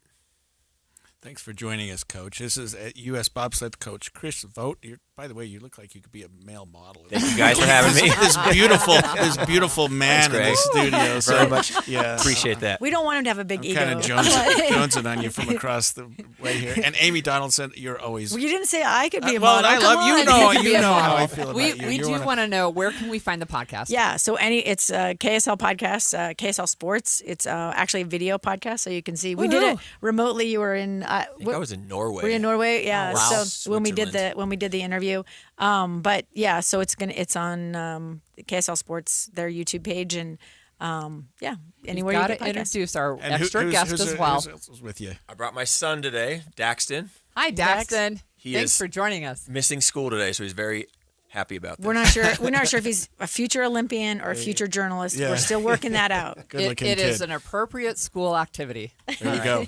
Thanks. We'll be right back with our closing arguments. $5,000. That's the average amount of money people in the U.S. are now spending on gas in a year. $5,000. That's crazy. If you drive, you have to download Upside, the free app that gives you cash back every time you get gas. That's right. You can earn real cash back with Upside just by buying the gas you're already buying. You can literally start earning cash back today. I use Upside every time I fill up, and I've already made around $200-$300. You're putting gas in your car anyway. Why not get real cash back? If you like free money, download Upside. I'm saving the cash I earn from using Upside to help pay for a vacation later this year. Download the free Upside app now to earn cash back every time you buy gas. Use promo code SOUND to get an extra 25 cents per gallon on your first tank. You can cash out anytime right to your bank, PayPal, or a gift card for Amazon and other brands. Just download the free Upside app and use promo code SOUND for a 25 cents per gallon bonus on your first tank. That's code SOUND for a 25 cents per gallon bonus. Respiratory virus season is quickly approaching, meaning we'll see more flu, COVID, and RSV in our community. The good news is vaccines are available that will help prevent these infections and keep people healthy. For flu and COVID, everyone aged 6 months and older are recommended to be vaccinated to help protect ourselves and our families against serious illness. Fall remains the best time to be vaccinated. Respiratory viruses circulate year-round, but peak late fall through winter. Your doctor can recommend which vaccines are best for you and your family. Brought to you by Intermountain Health and KSL News Radio. Hi, I'm Utah tax attorney Jordan Wilcox. When the IRS invades your life, it's never good news. Keep in mind, it's not just you. I owed roughly $34,000. $61,000. When the IRS first contacted me, I was horrified. When they start hounding you and harassing you and assaulting you. Don't face the IRS alone.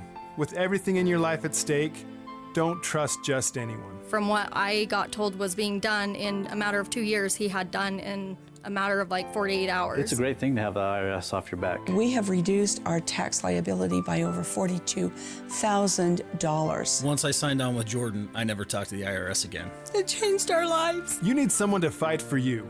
Visit endtaxworry.com and get relief today. Let's solve your tax problems now. Visit endtaxworry.com. That's endtaxworry.com. Emergency traffic on KSL News Radio, brought to you by UCCU. Direct deposit gets you $300. Love where you bank. Just wanting to give an update of Provo Canyon. The original closure, this is one of those almost daily planned closures at 11 o'clock for road work, still has the road closed in both directions. That's both directions of Highway 189 closed approaching Deer Creek. They're running a little bit late. They had hoped to have it open by 11:30, so continue to be patient while traffic is stopped. Ricky Meese in the KSL Traffic Center. This is Derek Miller speaking on business. Since its founding in 2002, Health Equity has been dedicated to helping individuals better manage their health care and finances, empowering them with tools and resources to live healthier, more secure lives. CEO Scott Cutler joins us with more. Health Equity exists to save and improve lives by empowering healthcare consumers. As CEO, I know health benefits are a growing cost for employers and for families. Medical bills continue to rise with little transparency. As the nation's largest administrator of health savings accounts, serving 17 million customers and managing approximately $33 billion in assets, helping employers manage healthcare spend is core to what we do.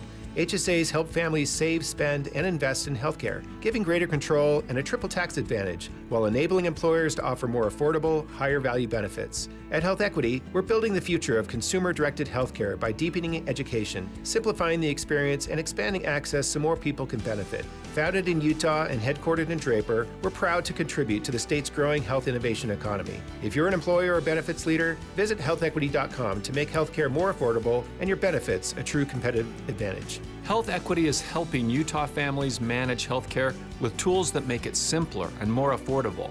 Through innovation, they're giving employers and families clear insight and control over healthcare spending through HSAs.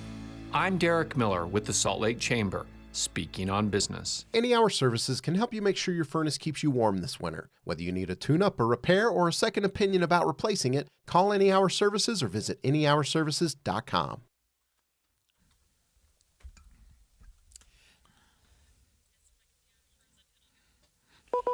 The new Inside Sources. There was a little pause there before we started, but we're good to go now. It's always interesting, Holly, doing the show with you, because Monday mornings, when we leave Friday, we don't really know what we're going to do Monday, and there's always something that happens over the weekend, and it's just been wild. And so it's like major, something like, major. Oh, a war. We started a war this weekend. What do you want to talk about? I thought that was a fun segment we just had with the coach, too. Oh, I really fun enjoyed couple that. of segments. Right. So it was so interesting, and I've got to finish that book now. Yeah. Okay, so there's a couple of things that I want to talk about. So yesterday, it was March 1st. It was the beginning of Women's History Month, and so we're going to have an opportunity to talk throughout this month about women making history. And next week, I'll have on Monday... Actually, Sunday, we're celebrating International Women's Day, but on Monday, I hope to talk about women making history, etc.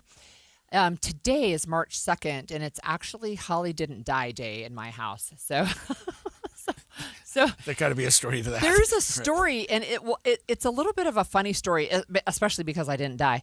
But it was March 1st a couple of years ago that the legislative session ended, and so March 2nd was the day after the session. And I find it emotionally draining, even though I follow it and have for 25 years. And so I actually had a trip to Hawaii planned. And I was leaving on the March... day after the session. Not the day after, but I was leaving on March 4th, so like Right. 4 days later. And I was going to go to Hawaii with my husband and 2 daughters, actually. So March 2nd, which was a Saturday, I did not feel very good. I was quite dizzy, stayed in bed most of the day, and then I ended up vomiting, and I threw up a bunch of blood. It turned out to be so much, it was almost half my blood volume from a massive ulcer. And I just said, I got to name it the Utah legislature. Just kidding, you guys. But it was a massive GI bleed that I didn't even know I was having. And I ended up in the ICU. I had to take the ambulance. It was like a minute and a half down the hill. I couldn't stand. I could have died. It was very, very serious. I didn't, and here I am today. But we do observe it. It's Holly Didn't Die Day. Yeah, there you go. Well, I'm glad. I'm glad too. Thank you. And then there's one more thing I wanted to talk about before. Well, a couple of things actually. So tonight, it's super interesting. We've got this phenomenon of a lunar eclipse on a full moon. So what time does that hit our area? About 4 o'clock in the morning is when it starts, and about 4:30 is the peak. And it is supposed to be a blood moon because it's supposed to look red. Right. And it's like, okay, we got to watch that. And I hope the clouds have moved out so we can see it, because otherwise that'll be really disappointing. Yeah, because if we I have can't see the blood moon. Full moon right now. Very nearly full moon. Well, I got to get up for that. Well, we're always up. We're always up anyway. We just got to look outside. So anyway, that is super intriguing to me to see a blood moon. 4 o'clock hour. 4 o'clock hour. Yep. Okay. Okay, so today is Read Across America Day because it's Dr. Seuss's birthday, and his actual name is Theodore Geisel. I don't know if you were doing this when your kids were younger, but when mine were younger, we read a lot of Dr. Seuss. So I do not like Green Eggs and Ham. I do not like them, Sam I Am. Right. I read could them not when in a tree. I was a kid. Yeah, I that's remember right. that. Yeah. Not in a car. You let me be. Right. This whole thing about Green Eggs and Ham. And we would even do, like on this day when we had kids at home, younger kids, we would serve green eggs and ham. And to make them green, I add a blue food coloring to scrambled eggs. But we would do it, right? Because it's just he was so talented. Oh yeah, and we even use that phraseology once in a while. I do not like them. You know what I mean? Try them, and you may. Yeah. Try them, and you may. I say. Yeah. How fun is that? Okay, so I wanted to talk about some things that happened on this day also. So this is March 2nd. So on March 2nd, 1899, Mount Rainier National Park was created. And yesterday, March 1st, was the anniversary of the very first national park ever created, which you probably know what it is. Yellowstone? Yellowstone. Yeah. Mount Rainier is in Washington Yep, State? Washington State. Yeah, that's one I haven't been to. But 1899. I think I've heard it's very beautiful. So this one I thought was interesting. In 1923, the Hovenweep National Monument was established. So related, it feels like, right? So we have these. It seems like we're dealing with a lot of national parks and monuments. Like they this were time formed of year, at the end isn't of that, February, I March. know, Like isn't that Bryce interesting? Zion, I know. we had like 3 or 4 just in Utah last week that we talked about. Yeah. In 1917, I found this one slightly amusing. Puerto Rico, all of their citizens became U.S. citizens. So, yes, they're U.S. citizens. And they were immediately recruited for the war effort. That would be World War I. Right? Hey, you're a citizen. Now you're drafted. Good news, bad news. Yeah, that was interesting because that came out a lot when the fellow that sang at the Bad Super Bunny. Bowl, Bad Bunny, like he's not a U.S. citizen. Actually, And he he is. is. And we've had a lot of people that sing that were not U.S. citizens. That's like right. the Beatles. That's right. Okay, we have another fun fact, and this one, it always amazes me how long ago this was, but this happened in 1965 on March 2nd.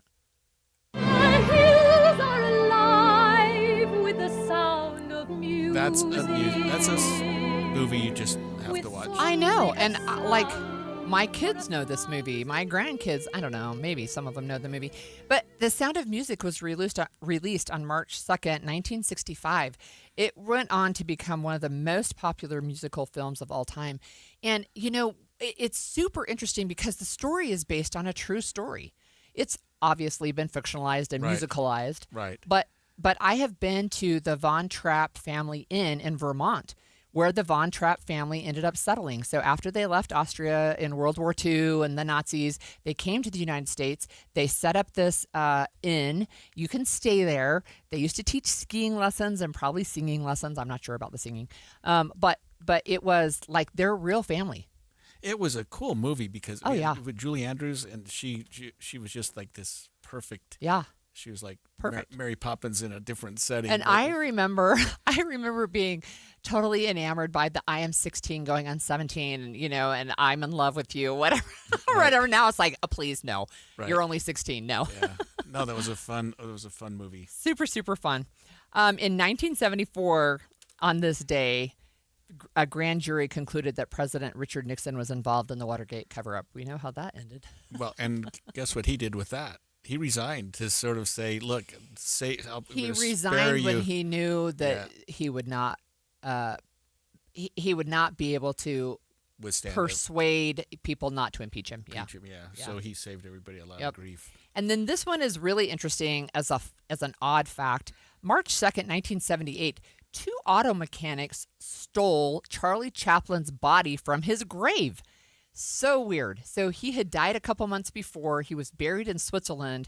They stole his body, dead body, and demanded a $600,000 ransom from his wife, who said, no. Yeah, just keep him. I mean, what are you going to get? Maybe wearing a ring or a watch or something. Who knows? No, That's it's silly. so the mastermind got 4 years of hard labor, and his accomplice got an 18-month suspended sentence. He was reburied in the same cemetery, but encased in concrete to prevent further theft. So, I just when I was trying to find facts of the day, that one is just like, they did what? Yeah. Well, Okay. I want to end with this because last night my wife and I had very rarely do we disagree on something, but we did in such a way that it got a little tense, and that was the war in Iran. And it happens that I'm looking at America, half are in favor, half are against. She thought it was a good idea because the Ayatollah was such a bad person, and we're saving the world from this evil person. And I thought, why are we involved in any skirmish in another country? And I'll tell you, we didn't come to terms with this. We didn't come to terms with who's right and who's wrong. And I just, it's one of those issues, Holly, that it's not divisive at all, but it's just one of those issues that we're going to have to see what time tells us as we look down the road. Certainly a very bad person and a very bad regime, as we've heard from some people on this very show tonight, is gone. But what happens next, and what's the transition going to be? Those are your closing arguments. For today, speaking of transitions, Midday with Maria Shilaos is up next with all of today's news, including more on threats to U.S. national security following the strikes in Iran. Stay with us right here on KSL News Radio. KSL FM Midvale. KSL Salt Lake City. From the KSL Common Spirit Health Studios, this is KSL News Radio. Utah's news, traffic, and weather station. Good afternoon. KSL News Time is